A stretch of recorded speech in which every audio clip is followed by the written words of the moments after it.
प्रणाम स्वामी जी। स्वामी जी, मेरा प्रश्न है ये मैं, शरीर और आत्मा, इसका क्या संबंध है? अगर ये पता चल जाए तो इससे मुक्ति मिलने में आसानी हो, इसके संबंध टूटने में आसानी हो। मैं, शरीर और आत्मा ये कैसे अंतर संबंधित हैं? शरीर है, शरीर का होना दिखता है, महसूस होता है। शरीर को ही हम जानते हैं, शरीर को ही हम जानते हैं। लेकिन शरीर के साथ एक स्थिति ऐसी है कि एक शरीर को हम पसंद करते हैं और एक शरीर को हम नापसंद करते हैं। एक शरीर, उसके साथ हम सहज हैं, एक शरीर, उसके साथ हम असहज हैं। जैसे लोग कहते हैं कि ये मर गया, मर गया कहते हैं, लेकिन होता हुआ भी शरीर है। उस शरीर के साथ हम असहज हैं। और एक शरीर है जिसे कहते हैं ये जीवित है, उसके साथ हम सहज हैं। और हम भी शरीर ही हैं। इस सारी प्रक्रियाओं में हम उलझे हुए हैं या जो भी हैं, इसलिए क्योंकि उस हिसाब से यह शरीर कैसा है? जीवित है। तो जीवित शरीर और मृत शरीर, इसमें कुछ फर्क है। तो जीवित शरीर है, उससे कुछ संबंधित है, कुछ ना कुछ ऐसा संबंधित है जिसके कारण वह जीवित है। तो जो उसके साथ संबंधित है उसको हम आत्मा कहते हैं। अपनी समझ से हम उसे आत्मा कहते हैं कि आत्मा है, वह उससे जुड़ी हुई है, इसलिए यह जीवित है। और आत्मा के साथ इस शरीर का संबंध यदि टूट जाएगा तो वह मृत है ना। और एक चीज़ होती है मैं। इस शरीर और आत्मा के अंतर संबंधित होने के बीच में कोई एक कड़ी सी बन जाती है, वह कड़ी मैं है। अब यह कड़ी क्या शुरू से होती है? नहीं, एक कड़ी धीरे धीरे विकसित होती है। यह कड़ी धीरे धीरे विकसित होती है। इस शरीर और आत्मा के अंतर संबंधित होने के कारण एक कड़ी जो है और विकसित होती है। और यह विकसित इस प्रकार से होती है कि समाज व्यवस्था, जो भी ट्रेनिंग्स हैं, वह ट्रेनिंग्स यह बताती हैं कि यह तुम हो, यह कोई दूसरा और है। विभेद पैदा करती है कि तुम यह हो, तुम ऐसे हो, तुम वैसे हो, मतलब तुम हो, तुम कैसे अलग हो, तुम इस प्रकार से अलग हो।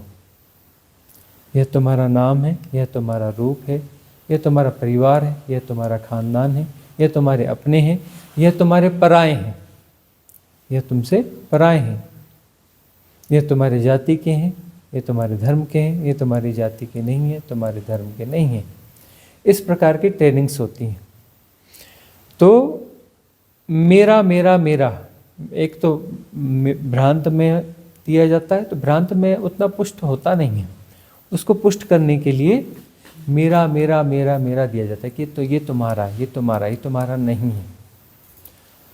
ये मेरा मेरा मेरा से मैं पुष्ट होता है। मैं को पहले भ्रांत पैदा किया जाता है, लेकिन वो ठहरता नहीं है। मैं को ठहराना बहुत मुश्किल काम है। तो मैं को ठहराने के लिए मेरे की बहुत ज़रूरत है। और मेरा एक नहीं, बहुत सारे मेरे चाहिए। यह मेरा है, यह मेरा है, यह मेरा है, यह नाम मेरा है, यह रूप मेरा है, यह पद मेरा है, यह संस्कृति मेरी है, सभ्यता मेरी है, शिक्षा मेरी है, परिवार मेरा, यह खानदान मेरा, यह इतिहास मेरा।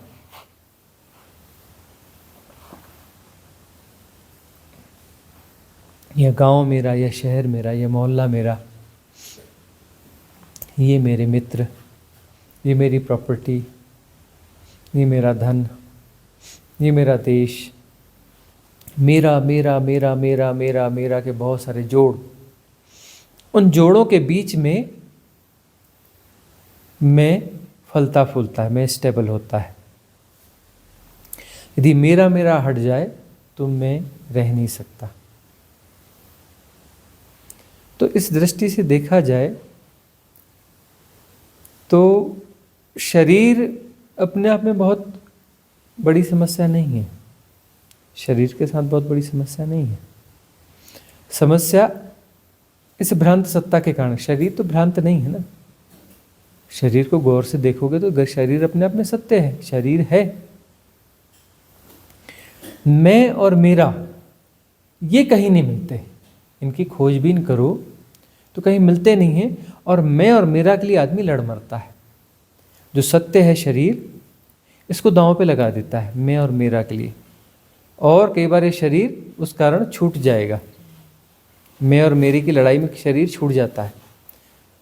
जाति पाति धर्म की लड़ाइयाँ होती हैं, देश की लड़ाइयाँ होती हैं, मेरा देश, उसमें शरीर छूट जाता है। मेरा धन मेरा पद, किसी भी कारण से शरीर छूट जाता है, शरीर को दांव पे लगा दिया जाता है, जो कि शरीर सत्य है मैं और मेरा के लिए। और जब मैं और मेरा से कभी भेंट हुई नहीं, शरीर को तो देख लेते हो, है ना, मैं और मेरा। वो मैं और मेरा जो है फिर शरीर के साथ भी उस चीज़ को जोड़ दिया जाता है कि मेरा शरीर, मेरे विचार, मेरा मन, मेरा मेरा मेरा मेरा मेरा मेरा। उस मेरा मेरा से जो है मेरे मेरे की भ्रांति से मैं नाम की भ्रांति पुष्ट होती है। तो यह एक इल्यूजनरी सत्ता है, इल्यूजनरी बीइंग है मैं। और ये मेरे मेरे मेरे की झूठी भ्रांतियों से पैदा होती है। अब कोई चीज़ मेरी है तो उसके लिए दावा करने की क्या जरूरत है, मेरी मेरी मेरी मेरी मेरी। और वह मेरी है तो सदा मेरी रहेगी, ये सदा तो रहती नहीं, वह छूट जाती है। और ये शरीर मेरा है तो ये शरीर भी चला जाता है, तो शरीर मेरा कैसे हुआ। और शरीर से जुड़ा हुआ जो मेरा मेरा है वह भी चला जाएगा। तो मेरा मेरा जो है उपयोगिता हो सकती है, व्यवहारिक सत्य हो सकता है, लेकिन ये पारमार्थिक सत्य कैसे हो जाता है। व्यवहारिक सत्य के हम विरोधी नहीं है, लेकिन व्यवहारिक सत्य पारमार्थिक सत्य कैसे हो जाता है। तो पारमार्थिक सत्य तो हो नहीं सकता वह, तो पारमार्थिक सत्य की भ्रांति होती है। हम जो है व्यवहारिक सत्य को इस रूप में निरूपित करते हैं कि यह पारमार्थिक सत्य है, और वही समस्या पैदा होती है। पारमार्थिक सत्य तो हो नहीं सकता, लेकिन हम निरूपित करते हैं। वह निरूपण का जो आग्रह है, वही आग्रह जो सेपरेशन को पैदा करता है। वह निरूपण की जो प्रोसेस है, वही प्रोसेस वो कंटिन्यूअस प्रोसेस है। उस प्रोसेस को स्थगित नहीं किया जा सकता, क्योंकि जैसे उस प्रोसेस को स्थगित करोगे, निरूपण की उस प्रोसेस को स्थगित करोगे, इम्प्लांट करने की उस प्रोसेस को स्थगित करोगे, तो मेरा और मैं दोनों विसर्जित हो जाएंगे। तो मेरा और मैं का जब विसर्जित होने की स्थिति कहीं पर भी बनती है तो भय पैदा होता है। इसलिए खाली नहीं बैठ सकते, कोई भी खाली नहीं बैठ सकता। खाली बैठा भी है तो किसी विचार श्रृंखला में गुथा रहेगा, किसी चिंतन में उलझा रहेगा, किसी परायों की चिंता करता रहेगा कि ये पराये हैं, ये अच्छे हैं, बुरे हैं, ऐसे हैं, वैसे हैं। तो मानसिक प्रोसेस जो है वह चलती रहेगी, ताकि जो है पराया भी जो है मैं को ही तो पुष्ट करेगा ना। यह पराया है तो उससे मैं स्पष्ट होता है ना, पराया से मैं स्पष्ट होता है। तो मेरा भी मैं को पुष्ट करता है, पराया भी मैं को पुष्ट करता है। कि पराये से साबित होता है ना कि ये पराया है, मतलब यह मैं हूँ और यह पराया है, तो मेरा भी उससे साबित होता है ना। और मेरे मेरे से यह भी साबित होता है कि ये मेरा है, और कुछ मेरा नहीं है तो पराया है। मेरा पराया तो हम जो बांट देते हैं, और सत्य कभी बटा नहीं। किसी परमात्मा ने कोई सृष्टि नहीं बनाई है और कहीं दफ्तर खोल के इसको मैनेज नहीं कर रहा है। ये बात हम बार बार कहते हैं, आपके सबकॉन्शियस माइंड में चली जानी चाहिए। बहुत सारे लोगों को यह भ्रांति है कि कोई ना कोई तो शक्ति है जो इस संसार को चला रही है, कोई ना कोई तो परमात्मा है जो संसार को चला रहा है। संसार की व्यवस्था बनाता है। देखो ना कितना सब सिस्टमेटिक है। तो संसार जब इसे चला रहा होगा, परमात्मा जब इस संसार को चला रहा होगा, ऐसी धरतियां तो न जानी अनंत धरतियां हैं, अनंत ग्रह नक्षत्र हैं, अनंत तारे हैं, अनंत विस्तार है, हर आयाम का विस्तार अनंत है। तो इस अनंत विस्तार को कोई यदि परमात्मा चला रहा होगा तो बहुत बड़ा दफ्तर खोला होगा तभी तो चला पा रहा होगा, अकेले कैसे चलाएगा? उसका दफ्तर होगा कहीं ना कहीं, बहुत बड़ा दफ्तर होगा, और बहुत बड़ा दफ्तर होगा तो उसमें बहुत सारे एम्प्लॉय भी होंगे। एम्प्लॉय उसने भर्ती किए होंगे, मतलब वो परमात्मा के पैरेलल होंगे या परमात्मा से पहले आए होंगे। एम्प्लॉय परमात्मा के पहले होंगे और परमात्मा बाद में आया होगा, तभी तो उसको एम्प्लॉय मिले होंगे ना। फिर उसने दफ्तर खोला होगा तो दफ्तर के लिए पहले बिल्डिंग बनाई होगी, तो कोई कॉन्ट्रैक्टर को ढूंढा होगा, ठेका दिया होगा, और कॉन्ट्रैक्टर होगा तो बिल्डिंग मटेरियल सप्लायर भी कहीं होगा, तो बिल्डिंग मटेरियल सप्लायर की दुकान परमात्मा के पहले रही होगी, तभी तो उसने दफ्तर खोला होगा ना। हम किस पागलपन में पड़े है ना? बहुत भारी पागलपन है। किसी सृष्टा ने सृष्टि नहीं बनाई, सृष्टा स्वयं सृष्ट हो रहा है। ये बहुत गहराई तक बात भीतर समझनी पड़ेगी, और साधना में गहरे जाने पर यह चीज़ तभी समझ में आएगी। किसी सृष्टा ने सृष्टि बनाई नहीं, सृष्टा स्वयं सृष्ट हो रहा है। वो कभी दो हुआ ही नहीं, कभी टूटा ही नहीं, कभी अलग हुआ नहीं कि सृष्टि बना के उससे अलग हो गया। ऐसे टुकड़े कभी नहीं होता। परमात्मा कभी टूटता नहीं है, कभी नहीं टूटा। सृष्टा स्वयं सृष्ट हो रहा है, उसने सृष्टि कभी बना ही नहीं। तो यह जो इल्यूजन है द्वैत का, द्वंद्व का, यह मेरा है, यह मेरा है, यह मेरा और यह बाकी पराया है, तो वहाँ हमने परमात्मा को तोड़ दिया। और कौन से परमात्मा को तोड़ा? स्वयं को तोड़ा, क्योंकि दो तो है नहीं। तो मैंने किसी परमात्मा को तोड़ी ऐसा नहीं, मैं ही तो परमात्मा हूँ, मैं ही तो हूँ। मैंने अपने आप को तोड़ा। मैं किसी परमात्मा के खिलाफ नहीं जाता हूँ, मैं हमेशा अपने खिलाफ होता हूँ। परमात्मा के खिलाफ कैसे हुआ जा सकता है? क्योंकि हम ही तो परमात्मा है, दूसरा तो कोई है ही नहीं। हम हमेशा अपने खिलाफ हैं, हम अपने आप को खुद तोड़ रहे हैं, है ना? और तोड़ने की प्रक्रिया को हमें स्थगित करना पड़ेगा, तब पता चलेगा कि तोड़ा तो जा ही नहीं सकता।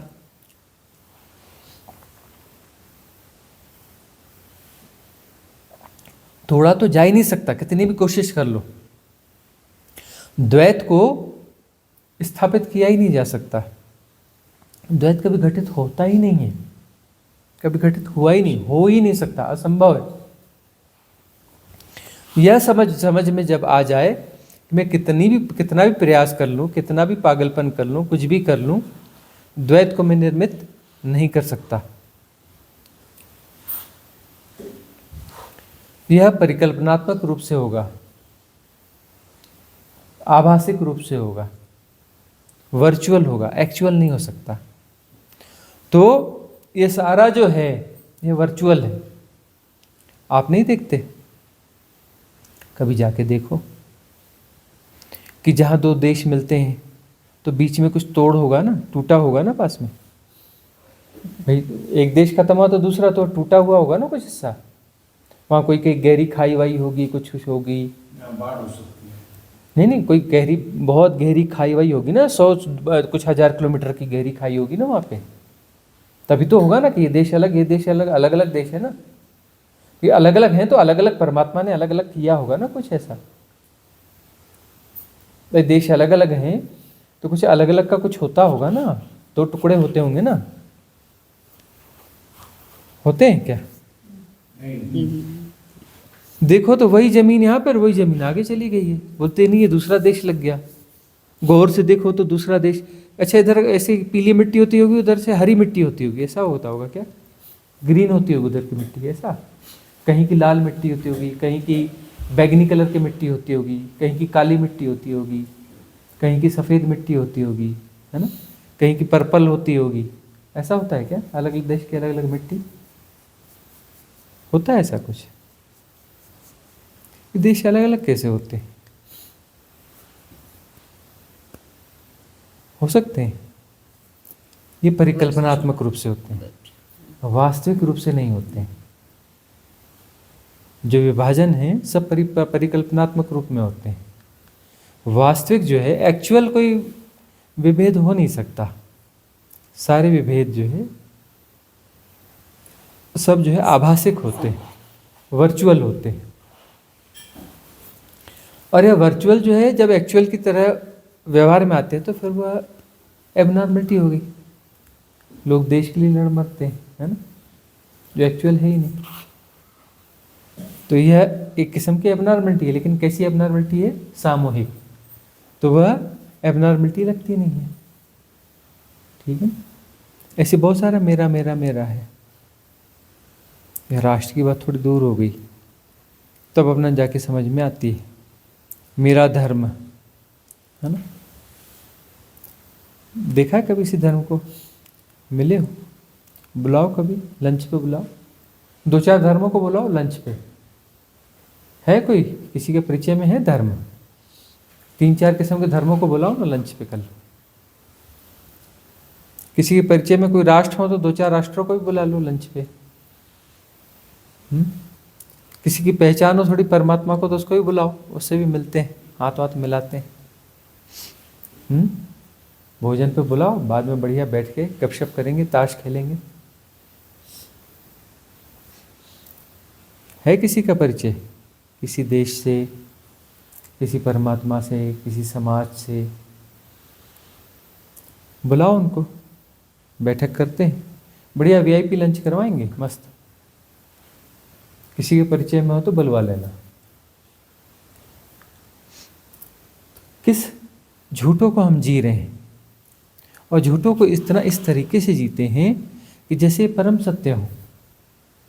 तो झूठों को यदि परम सत्य की तरह जिया जाएगा तो फिर जो सत्य है वो तो छुप गया ना, इन झूठों में ढक गया। और ढक कौन रहा है? हम ही ढक रहे हैं।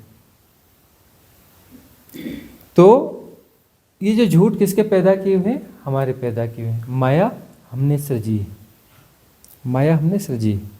तो दूसरा तो कोई है ही नहीं, दूसरा कोई है? हमने माया सृजी है और हमने अपने आप को तोड़ा है। ऐसा नहीं तोड़ा कि अरे ये टूट गया, इसने किसी ने तोड़ दिया, किसी ने हमें फंसा दिया। चल रहा है ना अब, ये कौन सा चलता है क्या? 5D बोलते हैं फलाने ने हमको फंसा दिया, वो ऐसी ऐसी ड्रेस पहनाई और ये किया और फंसा दिया। वैसे कुछ कॉन्सेप्ट है ना, बड़ा लंबा चौड़ा सा कोई कॉन्सेप्ट है। कोई ड्रेस बनाई, उस ड्रेस में हमको घुसा दिया। उनको क्या चाहिए था? कुछ सोना होना चाहिए था, है ना। तो सोना चाहिए था तो फिर कैसे करें? उनके लिए माइनिंग करनी थी, उनको कुछ लोग चाहिए थे। तो हम ऐसे थे वैसे थे, तो हमको उसने कोई ड्रेस पहनाई, फिर ड्रेस में फंसा दिया और हमको मजदूर बनाया और माइनिंग करवाई, है ना। क्या क्या कथाएं हैं, क्या क्या पागलपन है। हद होती है किसी पागलपन की। अरे बच्चों के कॉमिक्स जो है वो भी ऐसे इतने वो नहीं होते, बच्चों के कॉमिक्स से भी आगे निकल गए ये लोग। बच्चों के कॉमिक्स में जो है ऐसी बहुत सारी बातें लिखी होती हैं, और ये उससे भी आगे का कॉमिक्स हो गया। और इस कॉमिक्स पे लोग लट्टू हुए जा रहे हैं, बहे जा रहे हैं इस कॉमिक्स पर। हाँ, तो माया किसने सृजी है? हमने सृजी है। माया किसने सृजी है? हमने सृजी है। और माया को सृजने से क्या हुआ? हम अपने आप को तोड़ने की कोशिश करते हैं।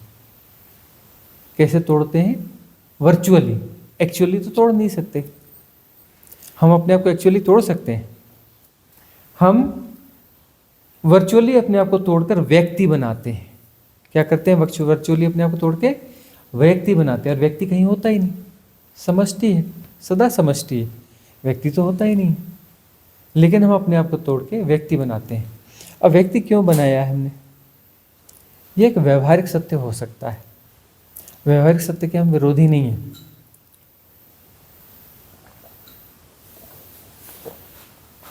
व्यवहारिक सत्य का जो हिप्नोटिज्म है, उस हिप्नोटिज्म के प्रति हम आगाह कर रहे हैं। वह हिप्नोटिज्म है कि व्यवहारिक सत्य को से तुम हिप्नोटाइज हो गए और उसको तुमने पारमार्थिक सत्य के रूप में निरूपित करने के प्रयास चालू कर दिए। बस अपने इन प्रयासों को छोड़ देना है, क्योंकि ये प्रयास कभी सार्थक हो नहीं सकते। कितनी भी कोशिश कर लो तुम व्यक्ति हो ही नहीं सकते। कब तक टालोगे? कब तक टालोगे? इस जन्म, अगले जन्म, अगले जन्म, कितने जन्म टालोगे? कितने बार स्कूल का बस्ता उठाओगे? लेकिन यह निरूपण हमेशा नहीं चल सकता। तुम जो है इस निरूपण के सहारे समय को पैदा करते हो। समय भी एक झूठ है।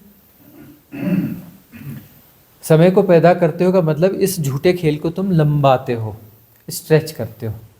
इस झूठे खेल को तुम स्ट्रेच करते हो, इसे ही माया कहते हैं। एक झूठा खेल चालू करना, उस झूठे खेल को सत्य निरूपित करना और उसको स्ट्रेच करके लंबा खींचना, यही माया है। माया क्या है पूछते ना, माया क्या है, माया क्या है, समझाओ। मैट्रिक्स क्या है, माया क्या है, मैं, है ना। अरे माया और मैट्रिक्स सिर्फ यही है कि तुम्हारे जो झूठे सत्य हैं, झूठे आग्रह हैं, उनको तुम सत्य निरूपित करते हो, निरूपित करने का प्रयास करते हो। निरूपित तो होता नहीं, लेकिन वह इसलिए उसको प्रयास बार बार करना पड़ता है। कंटिन्यूअस प्रोसेस में उसको सत्य निरूपित करने का प्रयास करना पड़ता है। निरूपण की प्रक्रिया सातत्य में है, कंटिन्यूअस है, उसको कंटिन्यूअस रखना पड़ता है। और उसको कंटिन्यूअस रखते हो मतलब स्ट्रेच कर रहे हो उसे, कि कितना खींच लूँ, कितना खींच लूँ, कितना खींच लूँ। अपने आप को बचाने की कोशिश करते हो। क्यों करते हो बचाने की कोशिश? एक तरफ तो कहते हो कि नहीं, हम, हमारी आत्मा अमर है, अजर है, अमर है, अजर है, ऐसी है, वैसी है ना। वेदों से, शास्त्रों से उधार ज्ञान ले लिया है। उधार ज्ञान का रट्टा मारते हो कि आत्मा अमर है, अजर है, ऐसी है, वैसी है, फलाना है, ठिकाना है, हाँ। और जो है अपने आप को बचाने की कोशिश करते हो। बचाने की कोशिश क्यों करते हो? जब तुम अजर हो, अमर हो, तो तुम अपने आप को बचाने की कोशिश क्यों करते हो? और तुम्हें लगता है तुमने बचाने की कोशिश नहीं करी तो तुम मिट जाओगे। मतलब जरूर जो है तुम जिसे बचाना चाहते हो वो वास्तविक सत्ता नहीं है, वो झूठी सत्ता है। वो कैसी सत्ता है? झूठी सत्ता है। तभी तो तुम उसे बचाने की कोशिश करते हो। कितनी एक्सरसाइज करते हो उसको बचाने की, लगातार, सपनों में भी।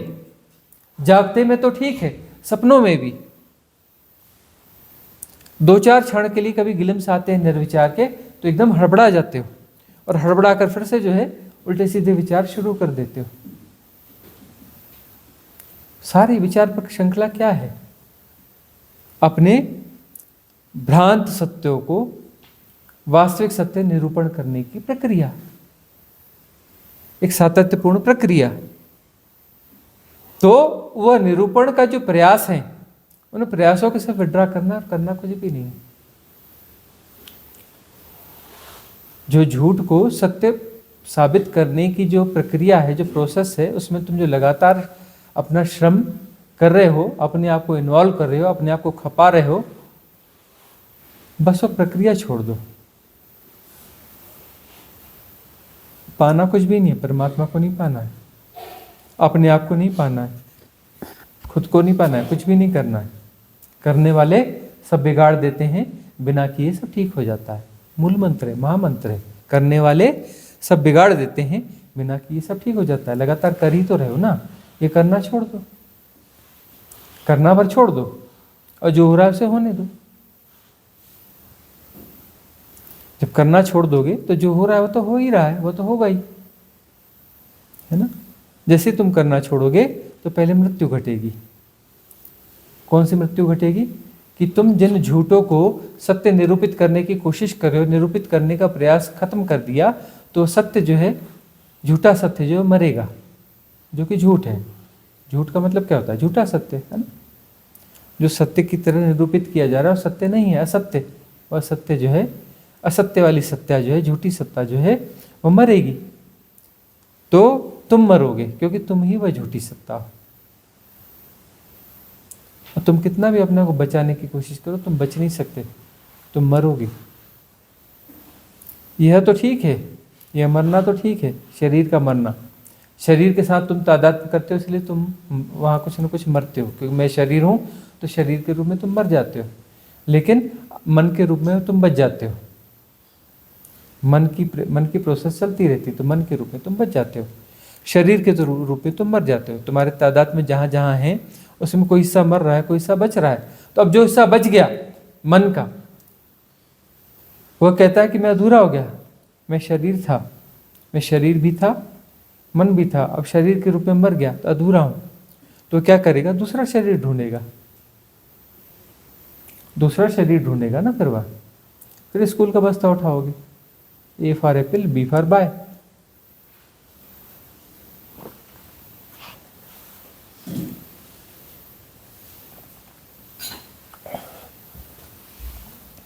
और जो है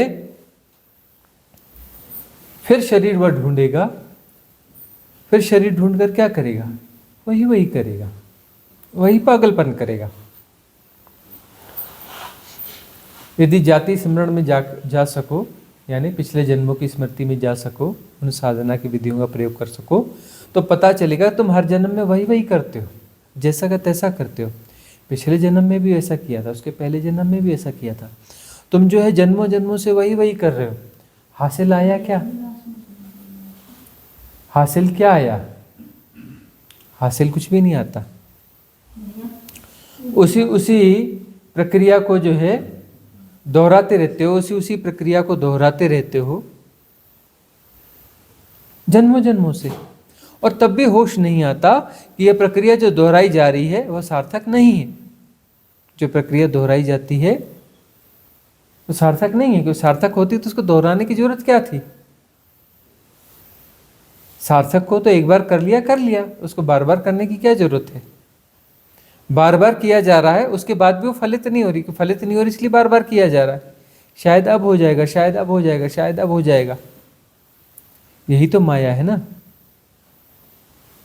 यही तो माया है ना। झूठे आश्वासन, मन क्या करता है? झूठे आश्वासन देता है कि अब पूरा होगा, अब पूरा होगा, अब पूरा होगा, और पूरा कभी होता ही नहीं। पूरा यहाँ क्या होगा?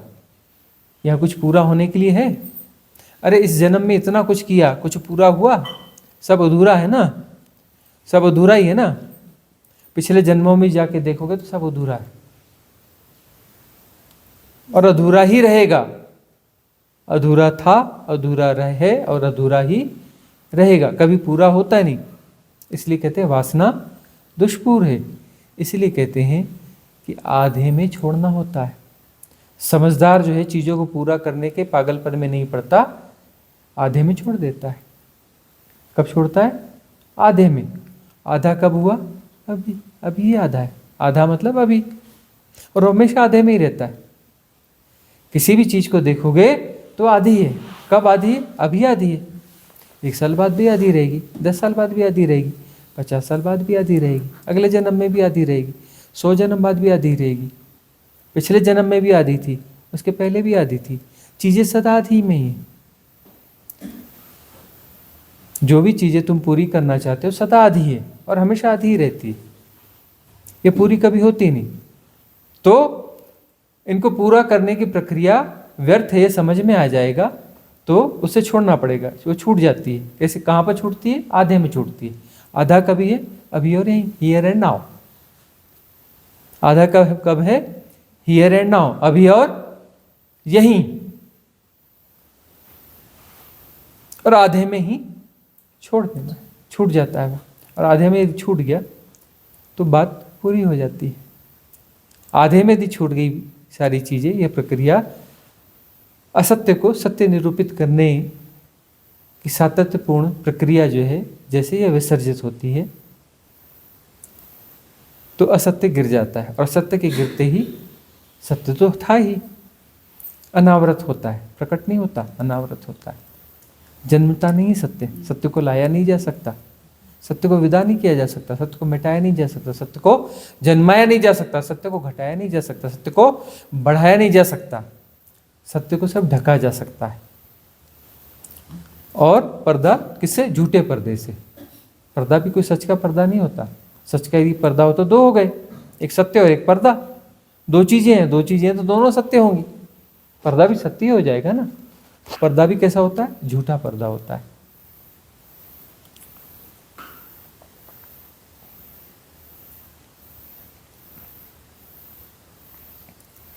शरीर, मन और आत्मा मैं जो है, मेरा मेरा मेरा मेरा से मैं पैदा होता है, और मेरा मेरा और मैं के बीच की जो एक्सरसाइज है, जो जोड़, वह है मन। वह कड़ी है, शरीर और आत्मा के बीच की कड़ी है ना। और शरीर जैसे विदा होगा तो वह कड़ी जो है फिर अपने आप को पूरा करने की कोशिश करेगी, फिर दूसरा शरीर धारण करेगी। मैं मेरा विसर्जित हो गया, मन विसर्जित हो गया, अमनी दशा हो गई, तो फिर शरीर धारण करने की जरूरत नहीं पड़ेगी। शरीर धारण करने की जरूरत नहीं पड़ेगी।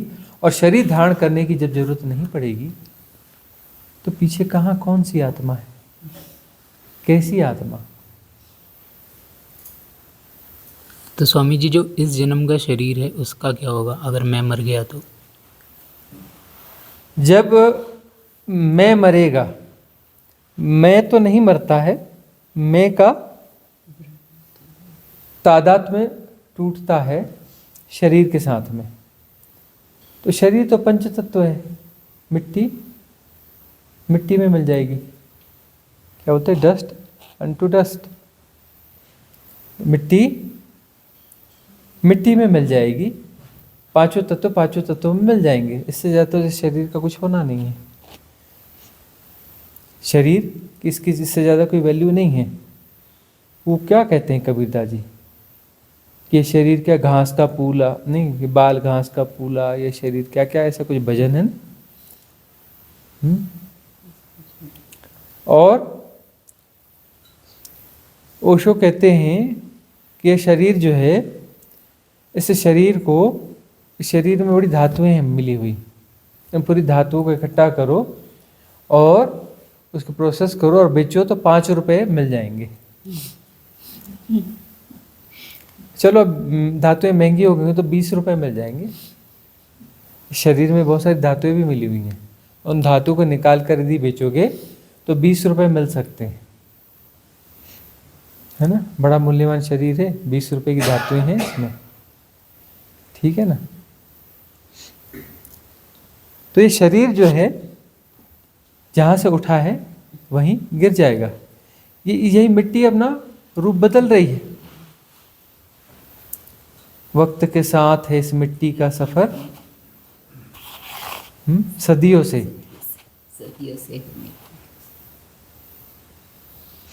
तो ये मिट्टी जो है चलती रहती है और इस मिट्टी के साथ में वो तादात्म्य होता रहता है। तादात्म्य किसका होता है? वही मैं मेरा। और मैं मेरा क्या है? लीला है, ये खेल है। खेल है, खेल को समझना है, खेल को खेल की तरह समझना है तो हम मुक्त हो जाते हैं।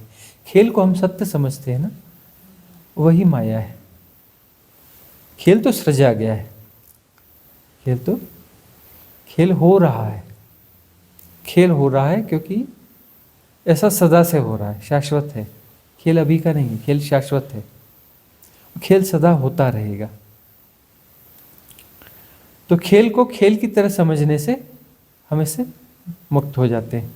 मुक्त हो जाते हैं मतलब इस खेल में जो भ्रांति है वो भ्रांति विदा होती है। मुक्त होने का मतलब सिर्फ इतना ही है कि भ्रांति विदा होती है, भ्रांति को विदा हो जाना चाहिए। सेपरेशन यानी परमात्मा के खिलाफ एक सत्ता, परम के खिलाफ एक सत्ता, एक मैं हूं और एक परमात्मा है, और वह मैं है ही नहीं वस्तुतः, और वह खेल का नियम है। तभी खेल चल सकता है। ये अकेला कोई खेल नहीं खेल सकता। खेल के लिए दो चाहिए, द्वैत चाहिए। तो अब द्वैत तो पैदा होता नहीं, तो झूठा द्वैत पैदा होता है। वो द्वैत भी झूठा ही है।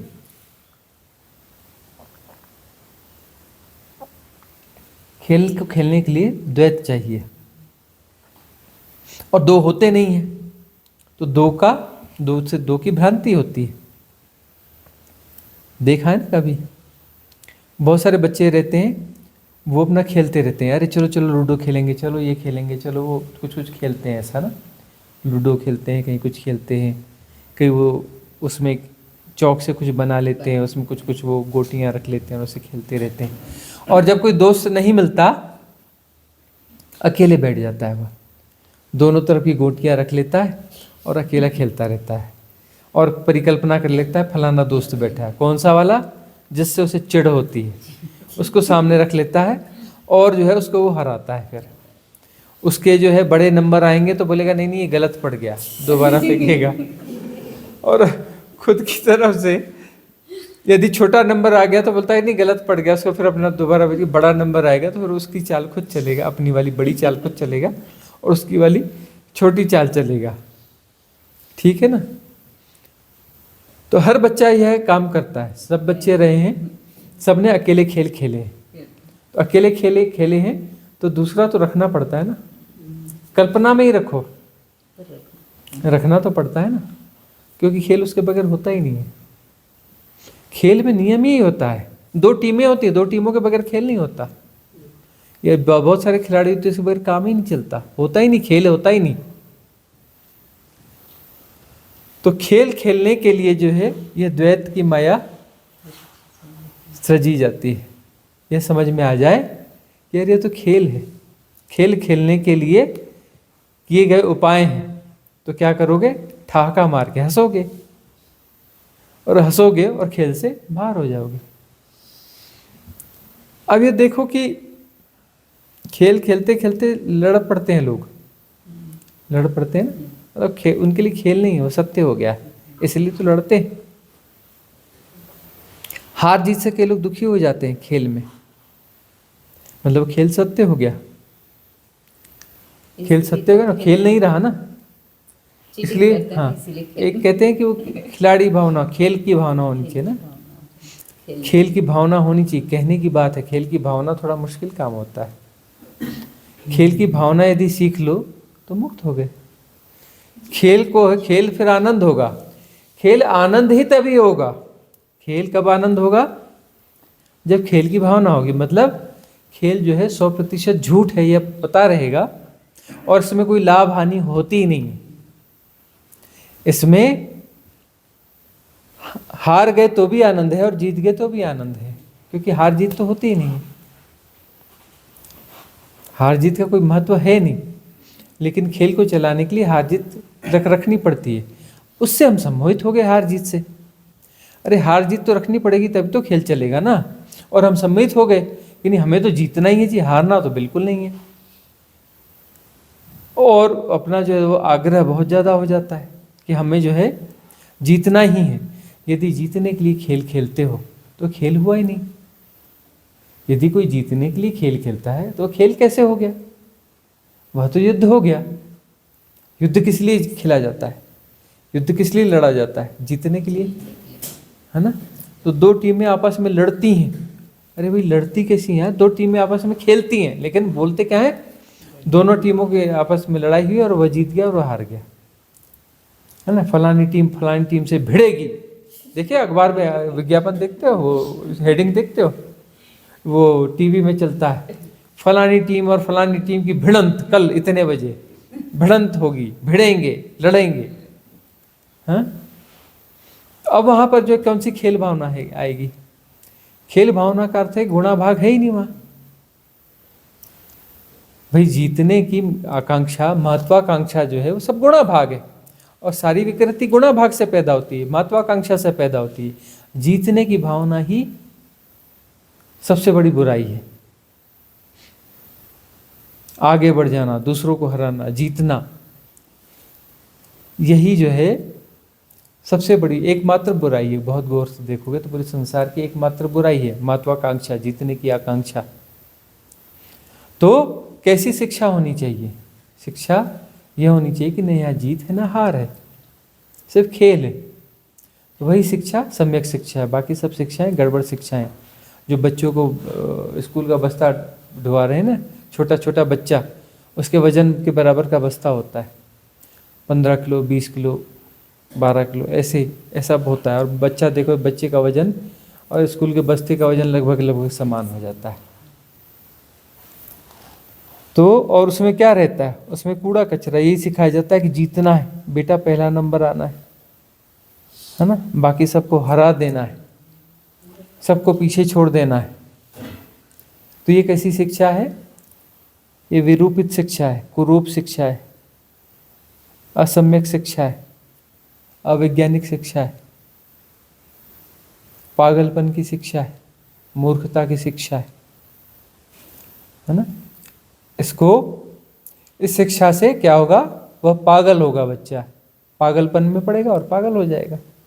लेकिन कैसा पागल होगा, जो मास हिप्नोटिज्म में सारे पागल हैं उनमें से एक पागल होगा, तो उनको आपस में एक दूसरे के पागलपन नहीं दिखते, क्योंकि सब पूरी दुनिया ही एक पागल खाना है। अब पागल खाने में सारे पागल जो है मिलकर सोचते होंगे, ये सफ़ेद ड्रेस पहन के बीच बीच में कुछ लोग पागल आ जाते हैं कभी कभी हमारे बीच में।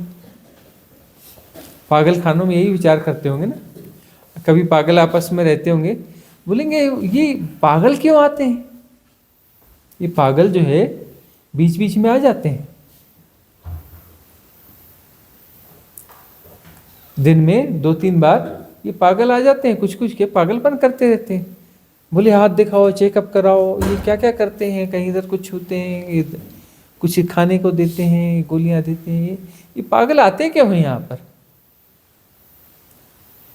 तो डॉक्टर्स और नर्सेस जो आती हैं ना, वो लगता है कि ये पागल लोग हैं, ये हमारे बीच में आते क्यों ये पागल, ये कहाँ कहाँ के पागल हैं, चले आते हैं यहाँ पर। पागल लोग ही सोचते होंगे ना, अपनी भाषा में एक दूसरे को इशारे करते होंगे, देखो पागल आया, देखो पागल आया। जैसे ही डॉक्टर आता होगा वो पागल आया, नर्स आती है पागल आया, पागल आया, पगली आई, पागल और पगली, है ना। तो यह जो है महत्वाकांक्षा पागल बनाती है। और दुनिया कैसी है, दुनिया एक पागल खाना है, और सभी पागल आपस में जो है राजी हैं एक दूसरे से, हैं सारे पागल, लेकिन एक दूसरे से राजी हैं, तो पागलपन का पता चलता नहीं।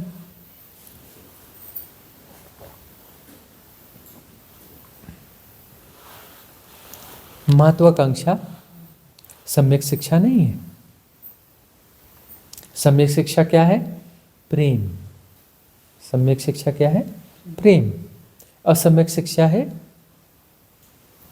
महत्वाकांक्षा। देखा है सनातन धर्म में पहले ये स्कूली शिक्षा नहीं थी, लाड में काले वाली, है ना, और ये सब नहीं था। बहुत पहले कौन सी शिक्षा होती थी, गुरुकुल की शिक्षा। वहाँ क्या सिखाया जाता था, प्रेम, कैसे बॉन्डिंग के साथ रहना है। गुरुकुल में सारे विद्यार्थी कैसे रहते थे, एक बॉन्डिंग में रहते थे। उनमें कोई संघर्ष था, उनमें कोई महत्वाकांक्षा थी, कोई ऐसे एग्जामिनेशन होते थे, मंथली टेस्ट, फलाना टेस्ट, ये फर्स्ट आया, सेकंड आया, ऐसा कुछ होता था, बस्ता भी नहीं होता था, है ना। बस गुरु आके बैठते थे, बच्चे आके बैठ जाते थे, कुछ चर्चा परिचर्चा हो जाती थी, है ना।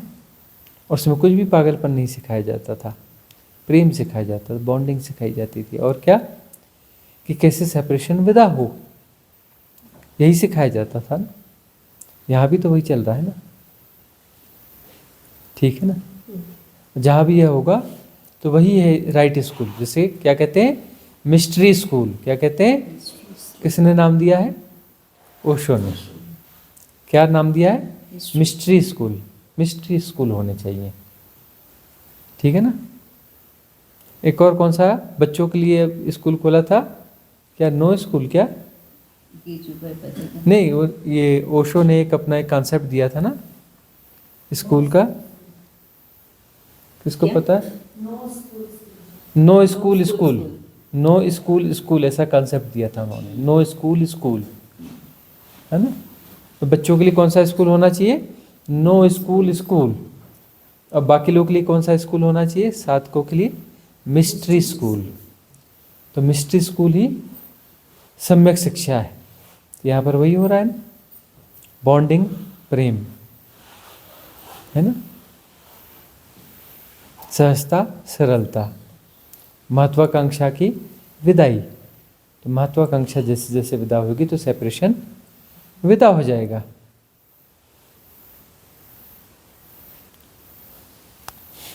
अब प्रश्न आपका है। प्रणाम स्वामी जी।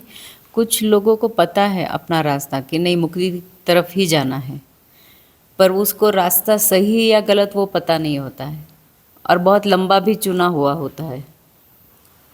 तो उसके लिए अब कोई व्यक्ति लंबा रास्ता चुन रहा है, इसका अर्थ क्या है? इसका अर्थ यह है कि वो पोस्टपोनमेंट करना चाहता है। वो खुद ही चाहता है कि मैं साधक कहलाऊं, मैं साधक कहलाऊं। अपने आप को भी धोखा देता है कि मैं साधक हूं और मेरे जीवन में साधना है ना, मैं साधना करता हूं, सालों से कर रहा हूं और सालों तक करता रहूंगा, है ना। जब से होश संभाला है तब से साधना कर रहा हूं और पूरी जिंदगी भर साधना करता रहूंगा। और जब ये जिंदगी पूरी हो जाएगी तो फिर अपना स्कूल का बस्ता उठाऊंगा, A for apple, B for bye, और अगले जन्म भी साधना करूंगा। और अगला जन्म पूरा हो जाएगा तो फिर स्कूल का बस्ता उठाऊंगा और उसके अगले जन्म में फिर साधना करता रहूंगा। और जन्मों जन्मों से साधना कर रहे हैं और आगे भी जन्मों जन्मों साधना करते रहेंगे। जन्मों जन्मों से साधना चल रही है और जन्मों जन्मों साधना करते रहेंगे। कब तक कर रहे हैं? अनंत काल तक साधना करेंगे। साधना क्यों करते हो? मुक्ति के लिए। अब क्या करें, जन्मों जन्मों की साधना ही है तो, है ना। बहुत लंबी साधना है ना। और साधना में करना क्या है? सिर्फ पर्दा कहीं से फंसा हुआ है उसको ढीला करना है, गिरा देना है। बड़ी कठिन साधना है। पर्दा जो है ना कहीं से फंसा हुआ है उसको थोड़ा सा निकाल के गिरा देना है। पर्दा गिरते ही साधना पूरी हो जाती है।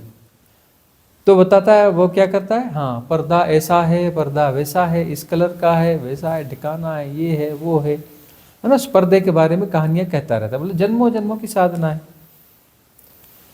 ना। इस पर्दे में कितने फंदे हैं गिनने पड़ेंगे, कितने फर्दों का वो है, वो सब करना पड़ेगा, हिसाब किताब बनाना पड़ेगा, है कि नहीं। कब बुना गया, किसने बुना, कैसे बुना, पूरा हिसाब किताब इसका बनाना पड़ेगा। और हिसाब किताब बनाते बनाते जो है फिर अपना जो है ये शरीर गिर जाता है तो दूसरा शरीर लेना पड़ेगा। क्या कहते हैं, पुराना हिसाब का पिछले जन्म का कुछ ख्याल है किसी को? नहीं है ना।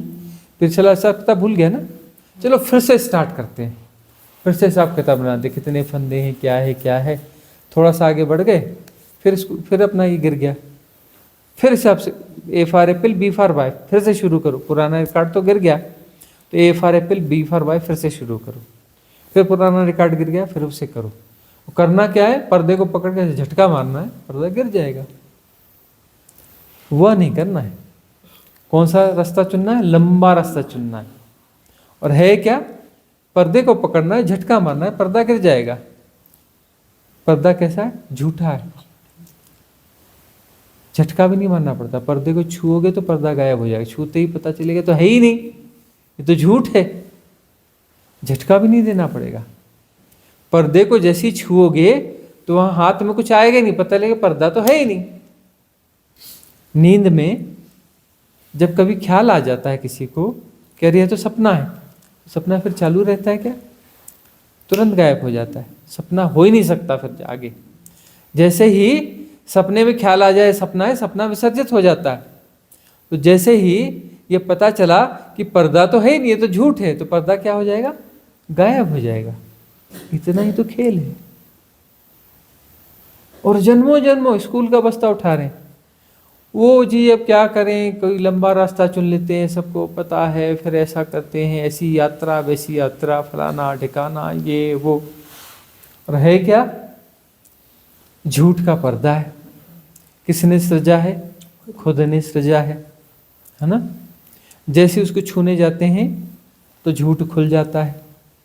और झूठ जैसे ही पता चला झूठ है तो झूठ बचेगा क्या? था ही नहीं हो तो विसर्जित हो जाएगा। विसर्जित होने का मतलब वो जाके वहां गलेगा, वह होगा, ऐसा कुछ होगा क्या? हाँ, वो हम कौन से अपने मेडिटेशन रहते हैं ना कि कर्म प्रारब्ध जल रहे हैं, काला धुआं उठ रहा है, पीछे राख भी नहीं बची। उसकी राख बचेगी कहाँ? राख बचने की कुछ हो तब तो ना उसकी राख बचेगी। और लकड़ी होती है तो उसकी राख बचती है, वहाँ कुछ है ही नहीं, है ना। तो उसकी राख कहाँ से बचेगी? राख बचने के लिए असली चीज भी तो चाहिए ना। असली चीज की राख बचती है, नकली आइटम की कौन सी राख बचेगी? अब कई बार बोलते हैं वो जी आप आग लगाने बोलते हो, झूठी आग से जलेगा कैसे? तो असली चीज हो तो असली आग लगाएं।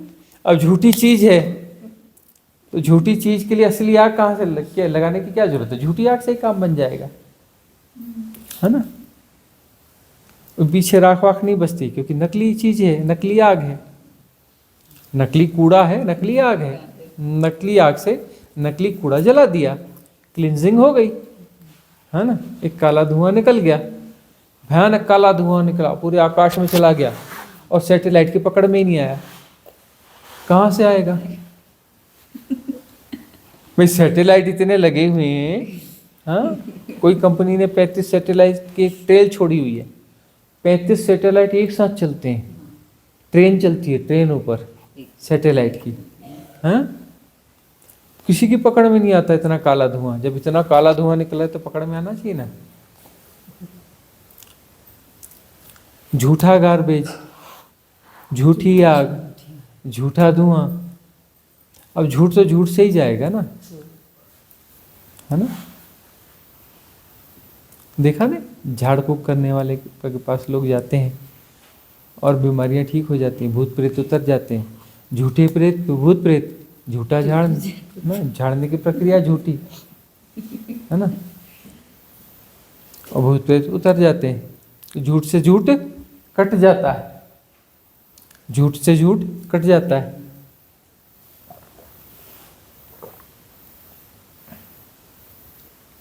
तो लंबी यात्राएं क्यों चुनी जाती है? अपने आप को धोखा देने के लिए कि जो है हम साधक हैं जी, हम साधना करते हैं, इतने साल से साधना कर रहे हैं। हम तो बहुत गौर से देखते हैं, साधक कहीं से दिखता तो नहीं है साधक, ये भी देखा गुरुजी, है ना। लेकिन नियमित रूप से हम तो बैठते हैं जी, ये करते हैं, फलाना करते हैं, रिचुअल करते हैं, वह करते हैं, ऐसा करते हैं। झांक के उसकी आंख में देखो तो साधक न साधना है न साधक है। लंबी का मतलब क्या है? मतलब वो अपने आप को धोखा दे रहा है, वो अपने आप को धोखा दे रहा है। उसको जस्टिफिकेशन चाहिए, सर्टिफिकेट चाहिए कि वो साधक है। और बहुत सारी संस्थाओं से जुड़ जाते हैं। क्यों जुड़ जाते हैं? कि साधक और चपके रहते हैं। जबकि उन संस्थाओं को गौर से जाके देखो तो वहाँ जो कुछ हो रहा है उसको साधना कहना ही बेकार है। वहाँ जो भी कवायदे हो रही है उन कवायदों को साधना कहा ही नहीं जा सकता। लेकिन ये जी हम फलानी संस्था से जुड़े हैं, ऐसे कैसे झूठी हो जाएगी? लाखों सदस्य हैं उसके, लाखों। तो झूठी जो संस्थाएं होती हैं ना, उसी के लाखों सदस्य होते हैं। लाखों सदस्य होने के लिए झूठ जहाँ पे होना चाहिए, मीठा है ना, सुनहरा झूठ होना चाहिए। तो सुनहरे झूठ के साथ में लाखों लोग जुड़ जाते हैं। और जहाँ पर हथौड़े पड़ते हैं ना, दनादन दनादन, हाँ, वहाँ पर अपना जो है वो उस ऐसे सभा कर लो तो 100 लोग भी नहीं बैठते। कितने बैठते हैं? 20-25। कितने हैं? भी नहीं है ना। ऐसे ऐसे हथौड़े पड़ते हैं तो कितने बैठते हैं? इतने बैठते हैं, बा मुश्किल। ज़्यादा ज़्यादा भी थोड़े दिनों बाद बढ़ने वाले कितने होने वाले? 50 से ज़्यादा होना मुश्किल है जहाँ हथौड़े पड़ते हैं। ठीक है ना। तो ऐसी संस्थाओं में जो है वहाँ लाखों की सदस्यता अपने आप हो जाती है, क्योंकि वहाँ आपके झूठ को जो है सहलाया जाता है, फुसलाया जाता है, पुचकारा जाता है। और जहाँ पर हथौड़े पड़ते हैं वहाँ ठहरना मुश्किल है। तो लंबे रास्ते जो है ना चुने जाते हैं, क्योंकि जो झूठे रास्ते हैं वहाँ तो कोई रास्ते की जरूरत ही नहीं। कैसी यात्रा? कौन सी यात्रा? कैसा मार्ग? कौन सा मार्ग? अरे झूठ की को जो है, झूठ को छूने की कोशिश करना है। छू भी नहीं पाओगे और विदा हो जाएगा, क्योंकि झूठ तो झूठ है। जैसे छूने जाओगे तो अदृश्य हो जाएगा, है ना। ढूंढो अपने मैं को भीतर,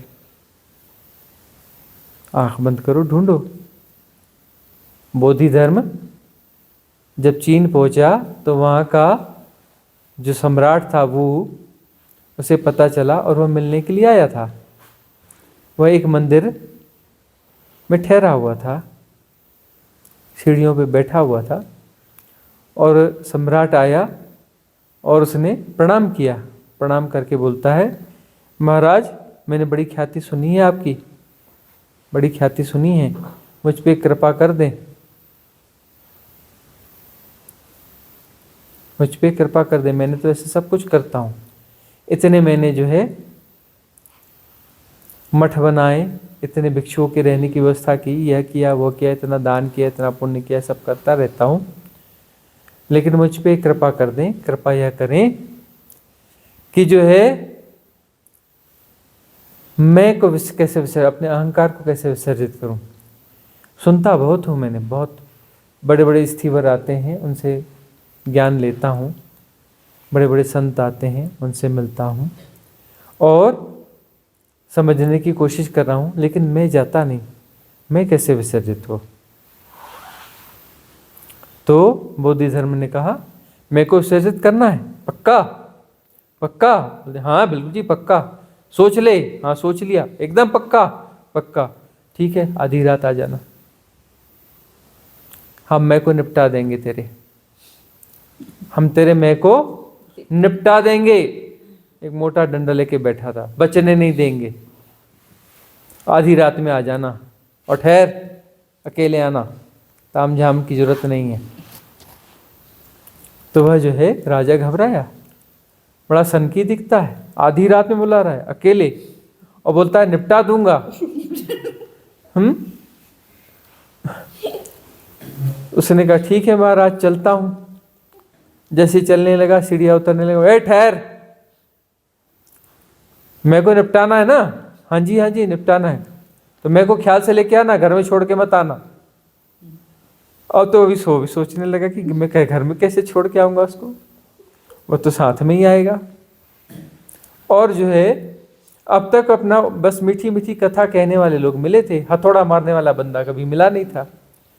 मीठी मीठी कथा कहने के लिए बैठ जाओ कहीं पर भी माइक लगा करके, हजारों की संगत इकट्ठी हो जाएगी, वो टेंट छोटे पड़ जाएंगे ना, बस वहाँ ऐसा बोल जाओ, झूठ नहीं बोलना चाहिए, सच बोलना चाहिए, दान करना चाहिए, पुण्य करना चाहिए, भूखे को भोजन देना चाहिए, ऐसा टेंट लगा के बोलना चालू कर दो, है ना।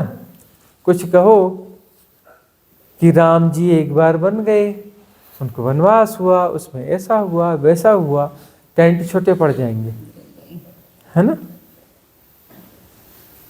और ये कथा जो है जिंदगी भर से लोग सुनते आ रहे हैं इस प्रकार की चीजें, और क्या बोलेंगे, कितने महान संत है, देखो कितनी कितनी सरलता से बताते हैं, सच बोलना चाहिए, झूठ नहीं बोलना चाहिए। अरे तीसरी चौथी के बच्चे को खड़ा कर दो, बेटा सच जो बोलना चाहिए कि झूठ बोलना चाहिए, बोलेगा कि सच बोलना चाहिए। हाँ, चोरी करना अच्छा है कि बुरा? नहीं चोरी करना पाप है। तीसरी चौथी का बच्चा बताएगा, उस संत से ज्यादा अच्छा बता देगा जिसको तुम सुनने जाते हो। तीसरी चौथी का बच्चा जो है उस संत से ज्यादा अच्छा बता देगा, तथाकथित संत से। तो जहाँ हथौड़े चलते हैं, भी अच्छी तरह से करता है उसी। हाँ, तो वो जो है जहाँ हथौड़े पड़ते हैं वहाँ लोग नहीं आते हैं, क्योंकि उन्हें जो है यात्रा लंबी चलानी है और यात्रा करनी है। और हथौड़े मार के बोला जाता है, बेवकूफ गधे, कहाँ की यात्रा, कैसी यात्रा, कौन सी समस्या है, तू है? उसने कहा ठीक है आ जाना आधी रात में। आधी रात को बोधि धर्म सोचता रहा, जाऊं ना जाऊं, जाऊं ना जाऊं, लेकिन बोले कि ऐसा आदमी मिला तो पहली बार ही है, जिंदगी तो जा रही है, खत्म हो रही है, निकल ही रही है, चलो पहुंच जाता हूं। आधी रात में डरते घबराते पहुंच गया। देखा सुबह सुबह 3 बजे बोधि धर्म बैठा हुआ है, उसकी पदचाप हुई तो बोधि धर्म में कड़क आवाज लगाई, आ गया तू? हाँ महाराज आ गया। चला इधर बैठ जा। बैठ गया और इस सोटा लेके उसके सामने खड़ा था। बोले मैं को लाया कि नहीं लाया? महाराज कैसी बात करते हो, मैं को कहाँ छोड़ना है, वो तो मेरे भीतर ही है। अच्छा तेरे भीतर है, तेरे भीतर है, पक्का ना? पक्का? हाँ महाराज मेरे भीतर ही है। चल आंख बंद कर, ढूंढ, तेरे भीतर ये ढूंढ, अभी पकड़, तू पकड़, और जैसे ही पकड़ में आए तो मुझे बता देना, मैं निपटा दूंगा उसको। उसने बस सोटा बजाया, डंडे को जो है जोर से धरती पे बजाया, मैं उसे निपटा दूंगा। अब राजा घबराया, लेकिन अब करे क्या न करे। बोलता है ठीक है, चल आंख बंद कर। हाँ महाराज, आंखें बंद। ढूंढ कहाँ है मैं, जैसे ही पता चले मुझे बता देना, मैं उसे निपटा दूंगा। ढूंढने लगा, भीतर उतर गया, और डर भी था, होश पूरा बना हुआ था कि बाजू में मोटा डंडा लेके जो है खड़ा था बोधि धर्म, है ना, मोटा डंडा, शानदार डंडा लेके खड़ा था। और जो है वह होश बना रहा, बेहोशी नहीं आई, विचार नहीं चले, क्योंकि कब डंडा पड़ जाए, कब सिर खोल दे, भरोसा नहीं है। और आंखें भी नहीं खोल सकता था, क्योंकि वो डंडा लेके बिल्कुल बाजू में खड़ा था। जैसा कहा वैसा करना है, चुपचाप लगा रहा। सुबह हो गई, और सुबह की रोशनी में सूरज जैसा दैदीप्यमान होने लगा, वैसे ही वह राजा भी दैदीप्यमान हो गया। जैसे वो दैदीप्यमान हो गया तो एक ठोकर लगाई बोधिधर्म में, लौट, आँख खोल। उसने आँख खोली, नौटंकी बंद कर, ये बता कहाँ है मैं। वो हाथ जोड़ के पैरों में गिर गया, बोले नौटंकी बंद कर, ये बता मैं कहाँ है। मतलब महाराज मैं तो है ही नहीं, बहुत ढूंढा, मैं जैसी कोई चीज़ तो होती नहीं है। तो देख, हमने झूठ नहीं कहा, हमने कहा निपटा देंगे, और तूने दे तो हम निपटाएं, तो दे ही नहीं रहा है मैं को पकड़ के दे, तो हम अभी तो ये डंडा लेके बैठे हैं, निपटा देते हैं। अब तू बोलता है ही नहीं। बोले महाराज बात सब समझ में आ गई, है ना। वो डंडा जो बोधि धर्म में बजाया था ना, वही है झेन डंडा, है ना। वहीं से झेन वहीं से गया है, चाइना से गया जापान उसके शिष्यों के माध्यम से, और वहाँ पे झेन कहलाया। और वो जो बोधि धर्म का डंडा जो इंडिया से लेके गया था, वही डंडा झेन डंडा है, वही झेन डंडा कहा जाता है। तो झेन डंडा सिंबॉलिक है वो डंडा, लेकिन असली डंडा क्या है, बातों का डंडा है। वह जो है विधि है, वह जो विधि का डंडा है, वह विधि अपनाई जाती है। गुरु के होने का ढंग, झेन गुरु के होने का ढंग एक डंडा है जो धड़ाधड़ पड़ते रहता है। तुम्हें पुचकारता नहीं, वह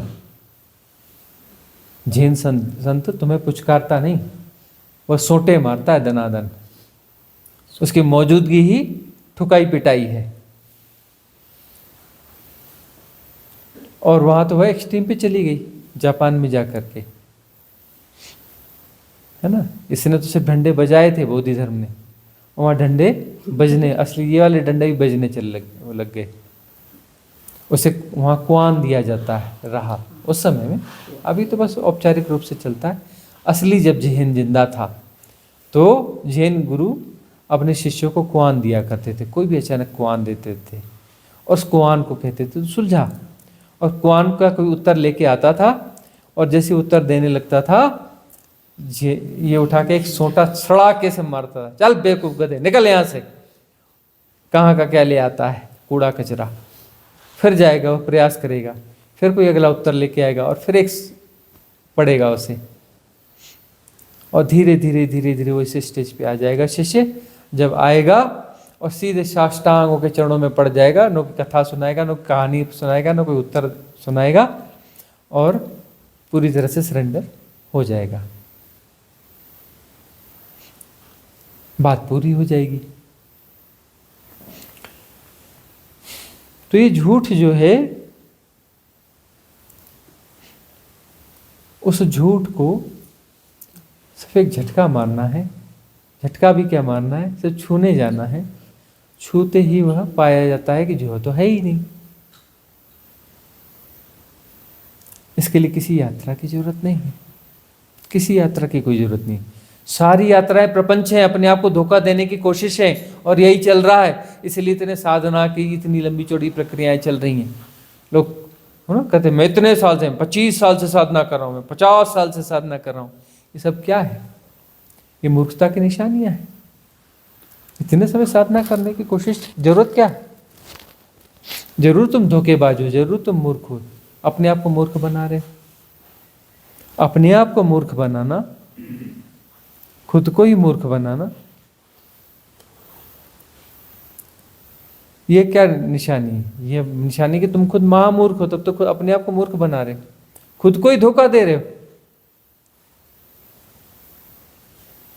खुद को ही तो धोखा दे रहे हो।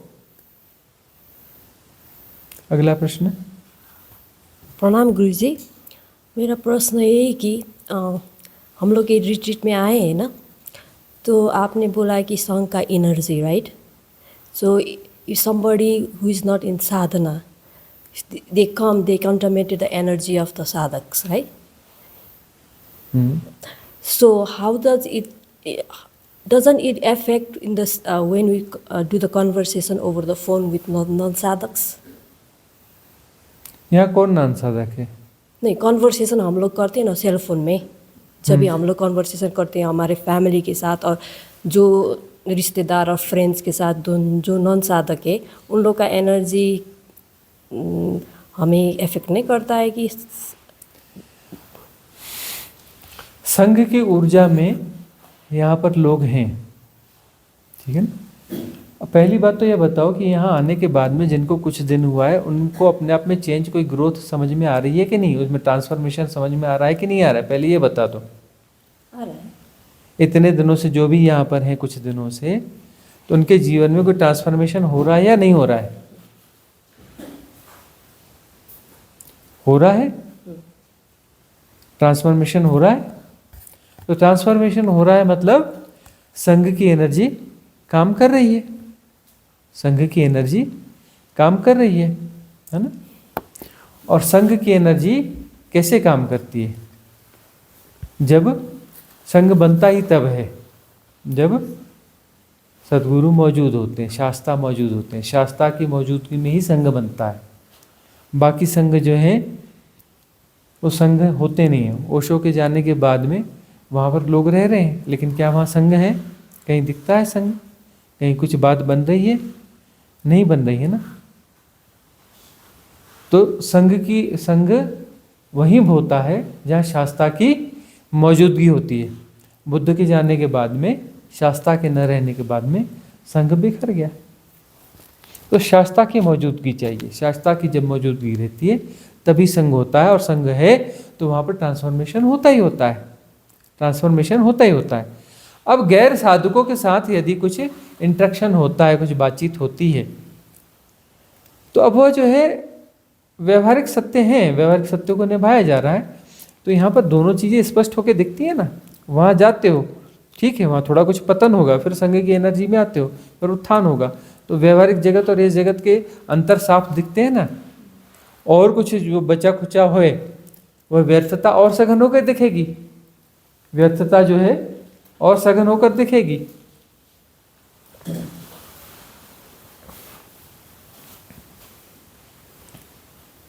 कुछ व्यवहारिक सत्य तो निभाने ही पड़ेंगे। दूध वाला नहीं आएगा तुम्हारे यहाँ, वो साधक है। कहीं सब्जी लेने या किराने की दुकान पे ना जाओगे, बाहर के लोगों से इंटरेक्ट नहीं होगे। होटल वाला भी बीच बीच में थोड़ी देर के लिए आ जाता है, उससे बातचीत न करोगे, वो सब तो गैर साधक है। उनसे जो भी बातचीत करोगे वो बातचीत कहीं ना कहीं तो पतन में तो ले ही जाएगी, आंशिक ही सही ले ही जाएगी। उनसे यदि धर्म चर्चा करोगे तब तो पतन होगा ही होगा, क्योंकि धर्म चर्चा पर वो अपना ज्ञान बघारेगा, अपना रेजिस्ट करेगा, है ना। जो व्यक्ति धार्मिक नहीं होता है ना, जिसके जीवन में धर्म नहीं होता है, साधना नहीं होती है, वह व्यक्ति धर्म के बारे में उल्टी सीधी अवधारणाओं को कैरी कर रहा होता है ना, और उस पर वो डटा रहता है। उसका दावा ज़्यादा रहता है कि मैं जानता हूँ सब, ऐसा नहीं ऐसा होता है, वैसा नहीं वैसा होता है। जब से अच्छे से बातचीत करो ना, तब अपने बिल्कुल अकड़ में आ जाता है, ऐसा नहीं ऐसा होता है, वैसा नहीं वैसा होता है ना। और जो साधक होता है थोड़ा गहरा होता है ना, उससे बात करो, बोलता है हाँ शायद ऐसा ऐसा कुछ होता होगा, यह शायद ऐसा भी सही हो सकता होगा। वह झिझकता है, वह झिझकता है, वो दावा नहीं करता, वो अड़ता नहीं है, क्योंकि वो खोज में है। वह खोज में, उसे पता है कि सत्य के बारे में मुझे नहीं पता, उसे यह चीज़ पता है कि सत्य के बारे में मुझे नहीं पता और मैं सत्य की खोज में हूँ। तो वह जो है किसी दावे और उसमें नहीं पड़ेगा। और जो मूर्खानंद लोग हैं, है ना, गैर साधक लोग हैं, उनका क्या होता है कि वह एक अवधारणा को लेकर चल रहे होते हैं और इसलिए तो वह अपना संसार में सर्वाइव करते हैं। यदि उन्हें यह पता है कि हम सत्य जानते हैं, तभी तो वह इतने रिलैक्स जी रहे हैं, भले वो झूठ हो उसके दम पर, नहीं तो जी नहीं सकते। कोई व्यक्ति है वो कहे कि नहीं जी मैं सत्य को नहीं जानता हूँ और वो अपना बिल्कुल नॉर्मल जीवन जी रहा है, ऐसा हो ही नहीं सकता। ऐसा हो ही नहीं सकता। जैसे हम कहते हैं ना, हम एक यंग एज में हम परिवार छोड़ चुके थे ना, परिवार हम बहुत पहले ही छोड़ चुके थे, बहुत छोटी उम्र में छोड़ चुके थे। तो भोजन जो है हमारा एक PWD का रेस्ट हाउस था, तो वहाँ हुआ करता था। वहाँ के स्टाफ जो है, गांव में रहते थे तो वहाँ का स्टाफ था, वहाँ हम अपना भोजन बनवाया करते थे।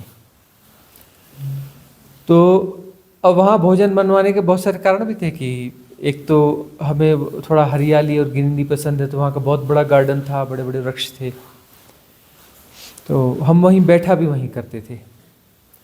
दिन का मैं बहुत सारा समय वहाँ बैठा करते थे, मिलने जुलने वालों को वहीं बुलाते थे। वहीं बरगद का बड़ा सा पेड़ था, उसके नीचे कुर्सी टेबली लगवा दिया करते थे। हमसे मिलने जुलने वाले लोग वहीं आते थे, उनकी चाय पानी वगैरह वहीं करवा देते थे और अपना जो है भोजन हम अपना वहीं करते थे। तो वहाँ पर लोग आते थे, बैठते थे, कई बार ऐसे भी लोग आ जाते थे, थोड़ी धर्म चर्चा वगैरह ये वो। तो वहाँ का कुक जो है, एक हेड कुक जो है, वो हेड कुक आके चुपचाप पीछे खड़ा हो जाता था, पीछे खड़ा हो जाता था और कोई चर्चा जब ऐसी चलती थी तो थोड़ा सा सुनता था, थोड़ा सा सुनने के बाद में तुरंत अपना पीछे से टोक मारता था, तुरंत बीच में बोल देता था, हाँ हाँ हाँ, आत्मा परमात्मा सब एक है। वो जबरदस्ती आके खड़ा होता था, उसे कोई बुलाता नहीं था, थोड़ी देर सुनता था और बीच में जरूर टोकता था, हाँ हाँ, आत्मा परमात्मा सब एक है, आत्मा परमात्मा सब एक है। तो ऐसा व्यक्ति जो है वह झूठे ज्ञान से भरा हुआ रहता है, झूठे ज्ञान से भरा हुआ रहता है और इसी कारण वह सर्वाइव कर रहा होता है। कोई व्यक्ति इसे कहा जाए कि तुम्हारी धर्म के संबंध में, कोई व्यक्ति कहे कि मेरी धर्म के संबंध में कोई अवधारणा है ही नहीं और मैं कुछ जानता ही नहीं हूँ और मैं साधना भी नहीं करता, मैं खोजता भी नहीं हूँ, तो व्यक्ति जो है नॉर्मल नहीं जी सकता, वो एबनॉर्मल होकर जिएगा, वो नॉर्मल जी नहीं सकता है, पागल हो जाएगा या अपने आपे से बाहर हो जाएगा या कुछ हो जाएगा, वो जी नहीं सकता। तो उसको जो है झूठ चाहिए। वह जो है इधर उधर से झूठी अवधारणाएं जुटा लेगा, इधर उधर से दो चार झूठे इन्फॉर्मेशन जुटा देगा और इन्फॉर्मेशंस को अपना तोते की तरह रटता रहेगा और वह बोलेगा कि यह सत्य है और मैं सत्य जानता हूँ। मैं क्या करता हूँ? सत्य जानता हूँ। और उस सहारे ही वह जीता है, उस सहारे ही वह जीता है, नहीं तो जी नहीं सकता। कोई व्यक्ति बोले कि मैं धर्म और सत्य के बारे में कुछ नहीं जानता हूँ और मैं साधना भी नहीं करता हूँ, वह नहीं जी सकता। साधक ज़्यादा बेचैन पाओगे, है ना, साधक ज़्यादा बेचैन पाओगे, क्योंकि वह कहता है कि मैं सत्य के बारे में नहीं जानता हूँ और मैं खोज रहा हूँ उसे, सत्य मेरे पास है नहीं और मैं उसे खोज रहा हूँ। तो चैन में कैसे हो सकता है? वो तो बेचैन ही होगा। सत्य खोजना, मेरे पास सत्य है नहीं, खोज रहा हूँ और मिलता नहीं है ना, तो वह ज़्यादा बेचैन होता है।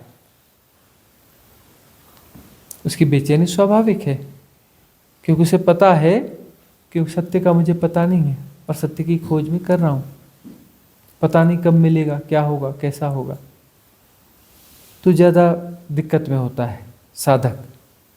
वो निश्चिंत नहीं रह सकता। और नॉर्मल मैन जो है निश्चिंत रहता है, उसके पास अपनी अवधारणा रहती है, बिल्कुल होकर खड़ा है, आत्मा परमात्मा सब एक है ना, बिल्कुल खड़ा हो जाएगा। कुछ भी दो चार बिल्कुल बकवास सुना देगा, इधर उधर की उधार ज्ञान सुना देगा और अपने आप को जस्टिफाई कर लेगा, क्या मैं तो सब जानता हूं, मुझे सब पता है, सब पता है सब, है ना। भगवान क्या है, भगवान कहाँ रहता है, बहुत सारे लोग रहते हैं उनके पास नक्शे हैं, बहुत सारे लोगों के पास पता है, स्वर्ग का नक्शा, नर्क का नक्शा, दिया लोग चिपका के रखते हैं वो, है ना। हाँ, वो किसी पहाड़ी पे राजस्थान में, वहाँ पर भी उन्होंने कुछ बनाया हुआ है, वहाँ पर भी सब उन्होंने चिपका रखा है, स्वर्ग का नक्शा है, नर्क का नक्शा। नर्क में कढ़ाई कैसे होते हैं, कढ़ाओं का डिज़ाइन भी है, कितने बड़े कढ़ाई होते हैं, उसमें कैसे तलते हैं, है ना, आदमियों को तलते हैं ना। हाँ, लेकिन वो उन्होंने वो नहीं बताया ना कि वो तेल कौन सी कंपनी का खरीदते हैं। हाँ,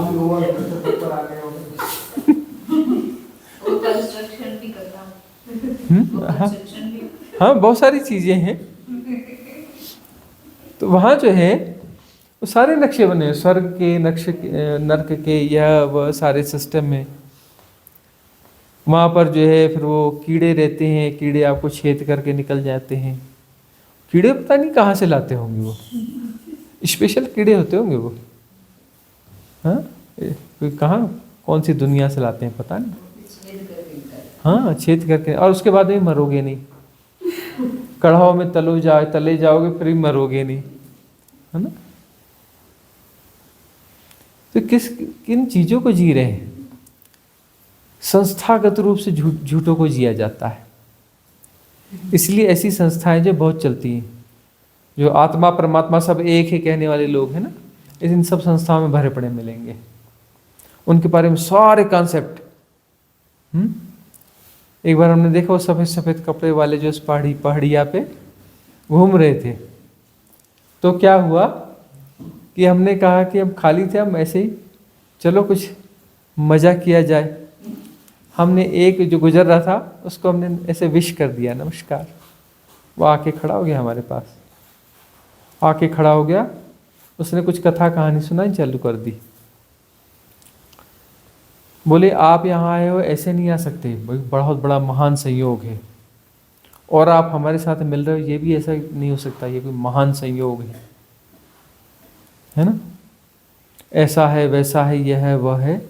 उसने कुछ कथा कहानी सुना दी, उसके बाद चला गया। उसने बोली ये एड्रेस है, इस जगह पे आ जाना। मैंने ठीक महाराज, आ जाएंगे। उसके बाद में थोड़ी देर के बाद वो उनका इलाका ही है, एक दूसरा वाइट ड्रेस वाला निकला।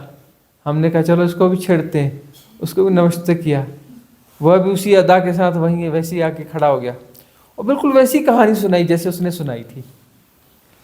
बोले ये बहुत बड़ा महान संयोग है, ऐसा हो नहीं सकता, और आप हमसे मिले ये भी कोई बड़ा महान संयोग है, ऐसा हो नहीं सकता। बिल्कुल वैसी कहानी सुनाई। बोले आ जाना इस एड्रेस पे। ठीक है। मैं कहा 2 संयोग हो गए, और बार और ट्राई करना चाहिए। फिर तीसरा गुजरा, उसको भी मैंने विश किया, बिल्कुल वो उसी अदा के साथ वह भी आ गया, सेम रिपीटिशन हो गया। मैं कहा ये फोर्ड कार वाले भी एकदम एग्जैक्ट ऐसे ना बना पाते होंगे जैसे इस फैक्ट्री में बने। बिल्कुल सारे के सारे वैसे ही परफेक्ट मॉडल, बिल्कुल। हमने कहा कि इतने लोग बुला रहे हैं, चलो वहाँ घूम आते हैं, फैक्ट्री देख ही आते हैं किस फैक्ट्री में ये बनता है।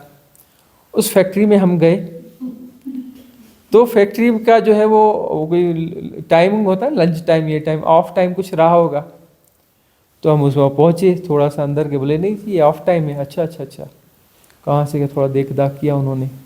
हेड को पता चला कि कोई ऐसे ऐसे आए हैं, तो उनका हेड जो है वो दौड़ता भागता आया। बोले नहीं नहीं आप वापस नहीं जाना, चलो चलो आप अंदर चलो, अंदर चलो। उसने कहा कि सब खोलो, हॉल खोलो, ये खोलो, वो खोलो, फलाना खोलो, सब खोलो। तुरंत सारे खुलवाए। बोले देखिए ये हमारा यह है, यहाँ फलाना होता है, यहाँ यह होता है, यहाँ वह होता है, वहाँ फलाना होता है, सब घुमा के उसने वो मेन हॉल खोल दो अभी।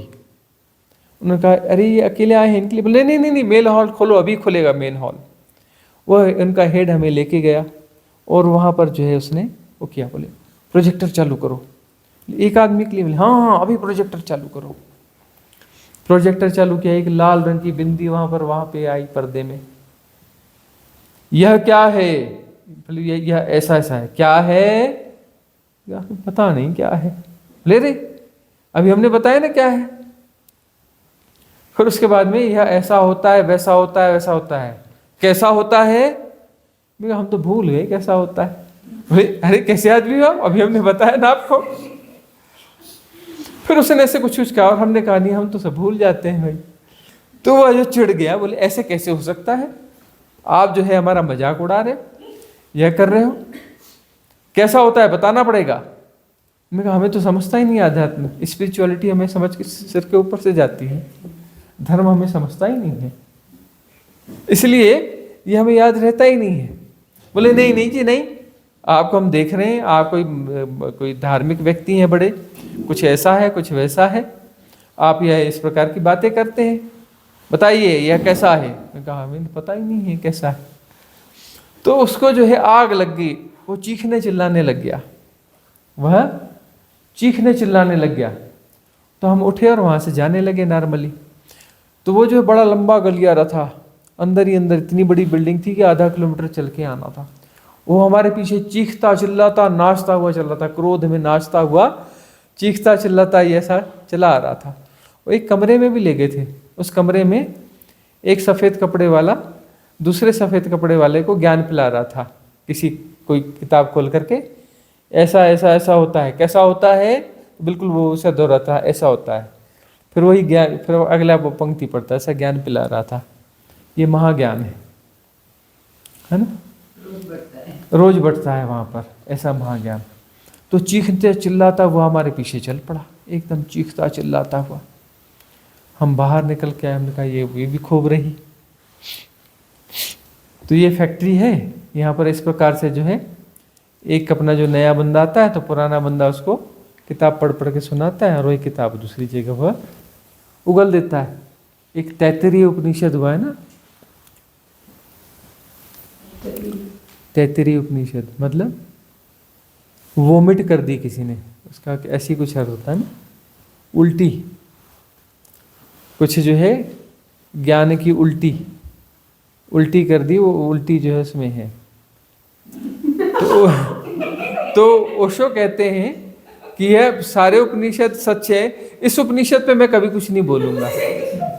क्यों नहीं बोलूंगा, बोले ये उल्टी वाला उपनिषद है, बाकी सारे उपनिषदों पे बोलूंगा। उन्होंने लगभग सभी उपनिषदों पर बोला, तैत्तिरीय उपनिषद पर कुछ नहीं बोला। कई लोगों ने बोला कि तैत्तिरीय पे जो ले ये तो वोमिट है, उल्टी है, उल्टी पे क्या बोलना।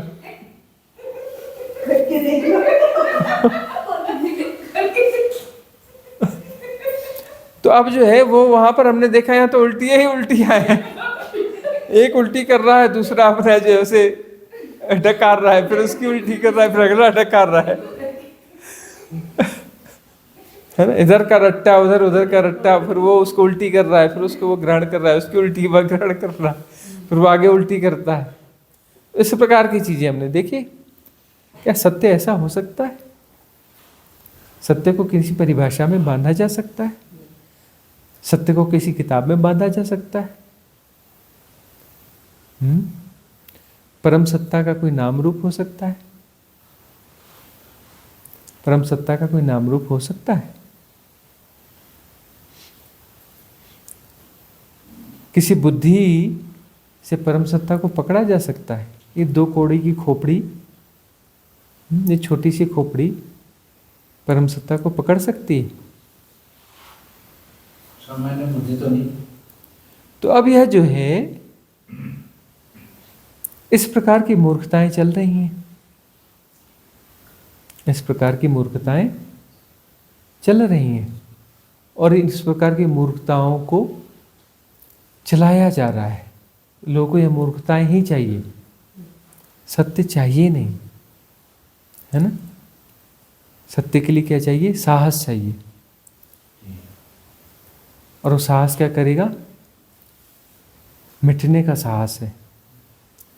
आचार्यो मृत्यु, आचार्यो मृत्यु। तो वह आचार्य को ढूंढता है जो मुझे मार सकता हो, ऐसा आचार्य ढूंढता है जो मुझे निपटा दे, और कितनी जल्दी निपटा सकता है, ऐसा आचार्य ढूंढता है। कौन ढूंढता है? मुमुक्षु, कुतूहल वाला ढूंढेगा, जिज्ञासु ढूंढेगा, मुमुक्षु ढूंढता है। ऐसा आचार्य जिसके पास पहुंचते ही डर भय लगने लगे, उसकी आंखों में झांकते ही एबिस खाई दिखने लगी, और उसकी मौजूदगी ही हिलाने वाली हो, गलाने वाली हो, हथौड़े चलते हो जिसके, तो उसे ढूंढता है, मुमुक्षु ढूंढता है। और बाकी लोग किसको ढूंढते हैं? वोमिट करने वालों को, कि वो कुछ वोमिट कर देगा, उस वोमिट को वो ग्रहण कर लेंगे और उसकी वोमिट को आगे करते रहेंगे, है ना। तो इस प्रकार से जो है उधार चीजों की प्रक्रिया चलती रहती है।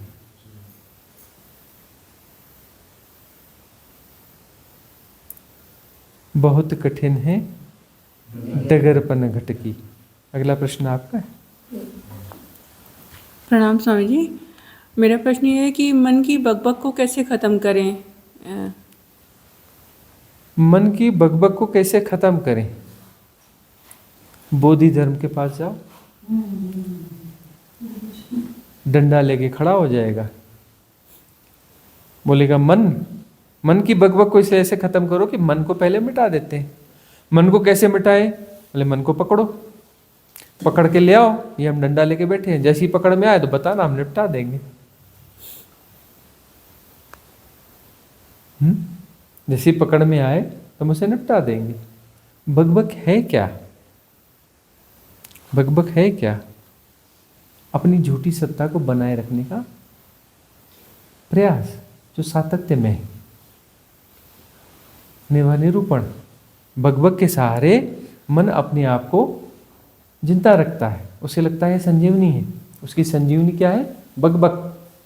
बकबक के सहारे मन अपने आप को सर्वाइव करता है, उसके सर्वाइवल का आधार है, उसके सर्वाइवल का आधार है बकबक। इररिलेवेंट, इसकी बकबक कैसी रहती है? इररिलेवेंट। एक आया विचार और दूसरा उससे कहीं जोड़ नहीं रखता, उससे कहीं जोड़ नहीं रखता है, और वो चल रहा है, फिर उस पर अगला आएगा, फिर अगला आएगा। उसको कहीं लिख लो, सारे विचारों को जैसे चल रहे वैसे लिख लो, बाद में खुद पढ़ना, विश्वास नहीं आएगा। इतना उल्टा सीधा, इतनी बकबक, इतना पागलपन, इतनी इररिलेवेंट चीज़ें लगातार चलती रहती हैं, उसके बावजूद हम इसे सपोर्ट कर रहे हैं, उसके बावजूद हम उसे सपोर्ट कर रहे हैं। इतना इररिलेवेंट चल रहा है, इतना पागलपन भीतर चल रहा है, उस पागलपन को तब भी हम सपोर्ट कर रहे हैं। हमारे सपोर्ट के बगैर तो हो नहीं सकता। बकबक को कैसे बंद करें? सपोर्ट कौन कर रहा है बकबक को? उसकी बकबक हो कैसे सकती है तुम्हारे बगैर? उसको बकबक को प्राण देता कौन है? ऊर्जा देता कौन है? इतनी बड़ी जो प्रक्रिया चल रही है उसको ऊर्जा मिलती कहाँ से? कौन देता है ऊर्जा? तुम्हारा कोई दुश्मन देता है? कोई दुश्मन ऊर्जा देता है? तुम ही देते हो। तुम्हारे भीतर की घटना है, तुम ही इन्हें पालते पोसते हो, तुम्हारी संतानें हैं। तुम अपनी ऊर्जा देना बंद करो। तुम यदि ऊर्जा देना बंद करो तो बकबक अपने आप बंद हो जाएगी।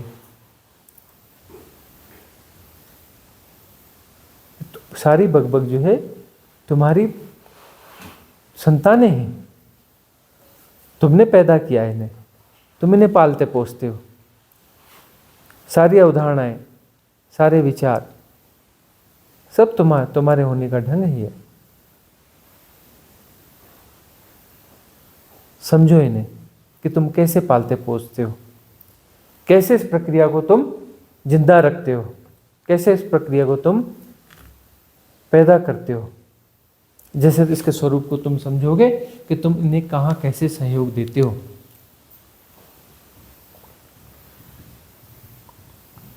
तुम फॉर्म ऑफ एनर्जी हो, तुम्हारी बीइंग प्योर एनर्जी है। और ये जो पैटर्न जो एक्टिवेट होते हैं, जहाँ से बकबक पैदा होती है, ये तुम्हारे पैदा किए हुए हैं, और वो भी फॉर्म ऑफ एनर्जी है। तुम इन्हें लगातार इन्हें फीड कर रहे हो, तुम इन्हें लगातार फीड कर रहे हो बेहोशी में। ये फीडिंग कैसी होती है? बेहोशी में होती है। इसे रोकना है तो क्या करना पड़ेगा? होश साधना पड़ेगा, है ना। इस प्रक्रिया को समझना है, समझने के लिए देखना पड़ेगा, देखने के लिए क्या चाहिए? होश। जो जैसा चल रहा है इसको जैसा का तैसा जानना होगा। जैसा का तैसा कैसे जानोगे? होश से। होश का क्या मतलब होता है? हम ठहर जाएंगे, ठहर जाएंगे, हम दूर कहीं ठहर जाएंगे और जो ट्रैफिक चल रहा है उसको देखेंगे। ट्रैफिक को ऐसे चलते देखने के लिए हमें पहले कहीं ठहरना पड़ेगा। सब कुछ चल रहा है, सब हो रहा है और जाना जा रहा है। जानने वाले को तो खड़े रहना पड़ेगा ना, स्थिर होना पड़ेगा ना। स्थिर होने के लिए होश चाहिए। होश ही ठहरना है, होश ही स्थिरता है। सब कुछ भागा जा रहा है और उसके साथ एसोसिएट हो गए। गलती तो वही है ना, उल्टी सीधी चीज़ें चल रही हैं और उसके साथ तुम एसोसिएट हो, तुम उन्हें फीड कर रहे हो। एसोसिएशन का मतलब ही फीड करना होता है। अब तुमने एसोसिएशन तोड़ दिया और तुम दूर खड़े हो गए, फीड करना बंद कर दिया, तुम ठहर गए। ठहरना ही होश है।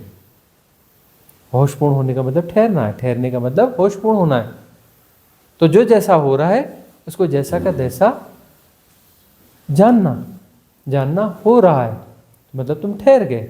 तुम ठहर गए तो जैसा का जो जैसा घट रहा है जैसा का तैसा जाना जा रहा है और फीडिंग बंद हो गई, एसोसिएशन टूट गया। फीडिंग बंद हो गई तो जो घट रहा है कितनी देर तक घटेगा? जब तक पुरानी ऊर्जा है तब तक घटेगा, बकबक तब तक चलेगी। और नई बकबक के लिए ऊर्जा की फीडिंग बंद हो गई, तो पुरानी बैटरी डिस्चार्ज हुई तो बकबक बंद हो जाएगी। बकबक बंद हो जाएगी तो अमनी दशा घट जाएगी। अमनी दशा यानी हैपनिंग ऑफ मेडिटेशन, ध्यान घट गया। साधना तो वही है ना, अमनी दशा। बकबक तुम्हारे सहयोग के बगैर हो नहीं सकती। तो होश को जगाओ। सारी साधना होश को जगाने की साधना है। जो जैसा है उसको जैसा का तैसा जाना जाएगा, उसे संभाला नहीं जाएगा, उसे पोषित नहीं किया जाएगा, उसे कैटेगराइज नहीं किया जाएगा, उस पर रिएक्ट नहीं किया जाएगा, उसको एनालाइज नहीं किया जाएगा, उसको समझने की कोशिश नहीं की जाएगी। प्रतिक्रिया करके तुम एसोसिएशन को जन्म देते हो। डोंट रिएक्ट, प्रतिक्रिया मत करो। डोंट रिएक्ट, प्रतिक्रिया करके ही तुम सारी विशेष श्रृंखला को जन्म देते हो। किसी भी चीज को तुमने देखा और प्रतिक्रिया की तो एक विचार श्रृंखला चालू हो गई कि नहीं हो गई? विचार श्रृंखला चालू कैसे हुई? तुमने प्रतिक्रिया की, इसीलिए चालू हुई। यदि तुमने प्रतिक्रिया न की होती तो विचार श्रृंखला चालू नहीं हो सकती थी। उस बकबक की शुरुआत हुई कहां से? तुमने प्रतिक्रिया की। प्रतिक्रिया करने का मतलब है कि तुम एसोसिएट हो गए, तुमने फीडिंग स्टार्ट कर दी, प्लग इन कर दिया। प्लग इन कर दिया, प्लग इन कर दिया मतलब चार्जिंग स्टार्ट हो गई। वो जो एनर्जी है, एनर्जी फ्लोट स्टार्ट हो गया, एनर्जी का फ्लोट स्टार्ट हो गया, एनर्जी जाने लगी। तुम रिएक्ट करते हो तो ही समस्या हो जाती है। हाँ, साधु कौन? जो निर्णय नहीं करता। असाधु कौन? जो प्रतिक्रिया कर देता है। जो प्रतिक्रिया कर देता है वह असाधु है। जो प्रतिक्रिया नहीं करता वह साधु है। प्रतिक्रिया नहीं करने पर एसोसिएट नहीं होगे तो बकबक वाली कोई भी श्रृंखला स्टार्ट हो नहीं सकती, बगैर एसोसिएशन के हो नहीं सकती। पुरानी जो श्रृंखलाएं हैं वो चल रही हैं, उनके साथ भी एसोसिएशन तोड़ दो। पीछे खड़े हो जाओ। पीछे खड़े हो जाएगा मतलब दृष्टा साक्षी। दृष्टा साक्षी क्या मतलब? दृष्टा और साक्षी कौन होता है? नपुंसक। क्या होता है? नपुंसक। एक दृष्टि से मतलब वह कुछ नहीं करता, कुछ भी नहीं करना है। करने वाले सब बिगाड़ देते हैं, बिना किए सब ठीक हो जाता है। क्या होता है दृष्टा साक्षी? जान रहा होता है, एफर्टलेस। एफर्ट के साथ जानोगे तो विशेष सर्कल में फंस गए। यह ऐसा हो रहा है, वह वैसा हो रहा है, परिभाषा दे दी तो बात खत्म हो गई। बुद्धि ने भटका दिया। वह नपुंसक होता है, वह कुछ कर ही नहीं सकता। साक्षी जो है नपुंसक होता है, कुछ कर ही नहीं सकता। उससे सिर्फ होता है। उसे क्या होता है? जानना होता है। उसे क्या होता है? जानना उसका स्वभाव है। वह प्रयास से नहीं जानता है। बीच में प्रयास आया तो प्रयास के आते ही कर्ता पैदा हो गया, मन पैदा हो गया। करने से कर्ता पैदा होता है, करने से कर्ता पैदा होता है, मन पैदा होता है।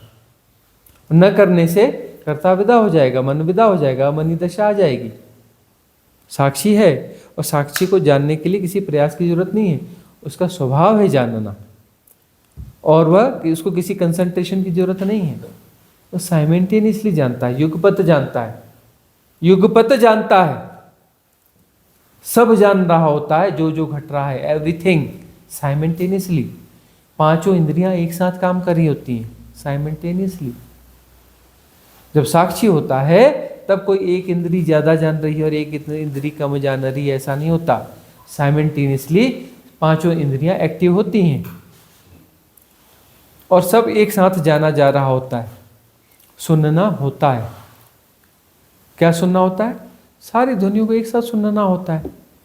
यदि तुम कंसंट्रेशन कर रहे हो तो जिस पे कंसंट्रेशन किया वही सुनाई पड़ेगा, बाकी चीजें सुनाई नहीं पड़ेंगी, और बाकी इंद्रियां, सबकी ऊर्जा वहां आ गई, बाकी इंद्रियों की एक्टिविटी कम हो गई, वहां पर द्वैत पैदा हो गया, किसी का पक्ष और किसी का विपक्ष पैदा हो गया, कहीं का आकर्षण पैदा हो गया, बाकी जगह विकर्षण पैदा हो गया, सारा द्वैत और द्वंद्व पैदा हो गया।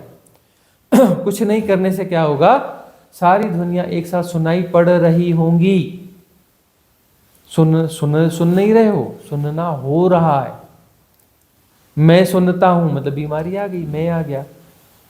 मैं सुन रहा हूं या मैं सुन रहा हूं मतलब कर्ता आ गया, कर्त करने से कर्ता पैदा हो गया, कर्ता से मन पैदा हो गया, सारी बीमारियां आ गई। और कुछ नहीं करने से क्या होगा? सुनना हो रहा है, सारी दुनिया एक साथ सुनाई पड़ रही है साइमेंटेनियसली। उसके साथ में जो जैसा दिख रहा है, जैसा का तैसा जाना जा रहा है। बॉडी के सेंसेशंस जाने जा रहे हैं, श्वास का आवागमन जाना जा रहा है, सब कुछ एक साथ जाना जा रहा है स्वभावगत। उसके लिए किसी चेष्टा प्रयास की जरूरत नहीं है, सब अपने आप जाना जा रहा है। देखना हो रहा है। आम का पेड़ नहीं देखोगे, यह पेड़ है और आम का पेड़ है, या अखरोट का पेड़ है, यह पक्षी है, ऐसा नहीं देखा जाएगा। देखना हो रहा है, जो जैसा है देखना हो रहा है। कोई परिभाषा नहीं की जा रही कि ये पेड़ है, कि ये पत्थर है, कि पहाड़ है, कि नदी है, कि यह ऐसा है कि वैसा है। सब देखना हो रहा है तो सम्यक दृष्टि हो जाएगी। सम्यक दृष्टि होगी तो वहाँ कौन है? कोई दूसरा है ही नहीं, परमात्मा ही है। कौन सा परमात्मा? जो मैं हूँ वह वही है, तत्वमसि। हाँ, वह भी वही है, मैं भी वही हूँ, वही परमात्मा, मैं भी परमात्मा हूँ। और दो परमात्मा होते नहीं है, दो नहीं है। अहम ब्रह्मास्मि, मैं ही हूँ। और आगे बढ़ोगे तो शिवोहम, शिवोहम, एक ही है, वही है।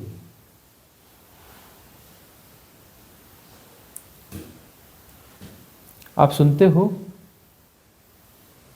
आप सुनते हो? सुनना होता है। यदि आप सुनते हो तो 10 सेकंड के लिए ऐसा करो कि कुछ न सुनाई पड़े। हाथ में है? नहीं है ना? सुनना अपने से होता है, देखना अपने से होता है। बंद कर सकते हो देखना? आंख बंद करोगे तो क्या दिखाई देगा? अंधकार। दिखना बंद होगा? नहीं। दिखेगा। बॉडी के सेंसेशन बंद होंगे? नहीं। सब हो रहा है, अपने से हो रहा है। तुम दुनिया चलाते हो? नहीं, दुनिया अपने से चलती है, तुम नहीं चलाते। और यही तुम्हारी मूर्खता है। तुम कहते हो हम दुनिया चलाते हैं, इतनी मेरे ऊपर समस्याएं हैं, इतनी लायबिलिटी है, यह करना पड़ता है, वो ऐसा है वैसा है। अरे तुम नहीं चलाते दुनिया, दुनिया अपने से चलती है। तुम मर जाओगे ना तब भी तुम्हारा परिवार चलेगा। तुम जिस पोस्ट पे हो मर जाओगे ना, वो संस्था बंद नहीं होने लिए, उस सीट पे दूसरा आके बैठ जाएगा, उस सीट पे दूसरा आके बैठ जाएगा। दुनिया बंद नहीं होती, कोई फर्क नहीं पड़ता दुनिया को। तुम मर जाओगे ना, दिखावे के लिए 13 दिन का प्रोग्राम होगा। 13वें दिन माला पहना देंगे, 14वें दिन से उसको कोई सिर उठा के देखेगा भी नहीं। तीसरे दिन कर देते हैं और चौथे दिन से अपनी दुनियादारी में मस्त हो जाते हैं, है ना? शॉर्टकट हो गया है। तो 3 दिन में ही मामला खत्म हो जाता है। तो यह जो है किस भ्रांतियों में उलझे हुए हो? किस भ्रांति में उलझे हुए? यह जो भी बकबक है खुद पैदा की हुई है। यह बकबक कैसे बंद हो? बकबक करने के लिए पूछने आए थे कि बकबक मैं कैसे चालू करूं? आए थे पूछने के लिए कि मैं बकबक कैसे चालू करूं। अब ये पूछने के आ रहे हो कि बकबक कैसे बंद करूं।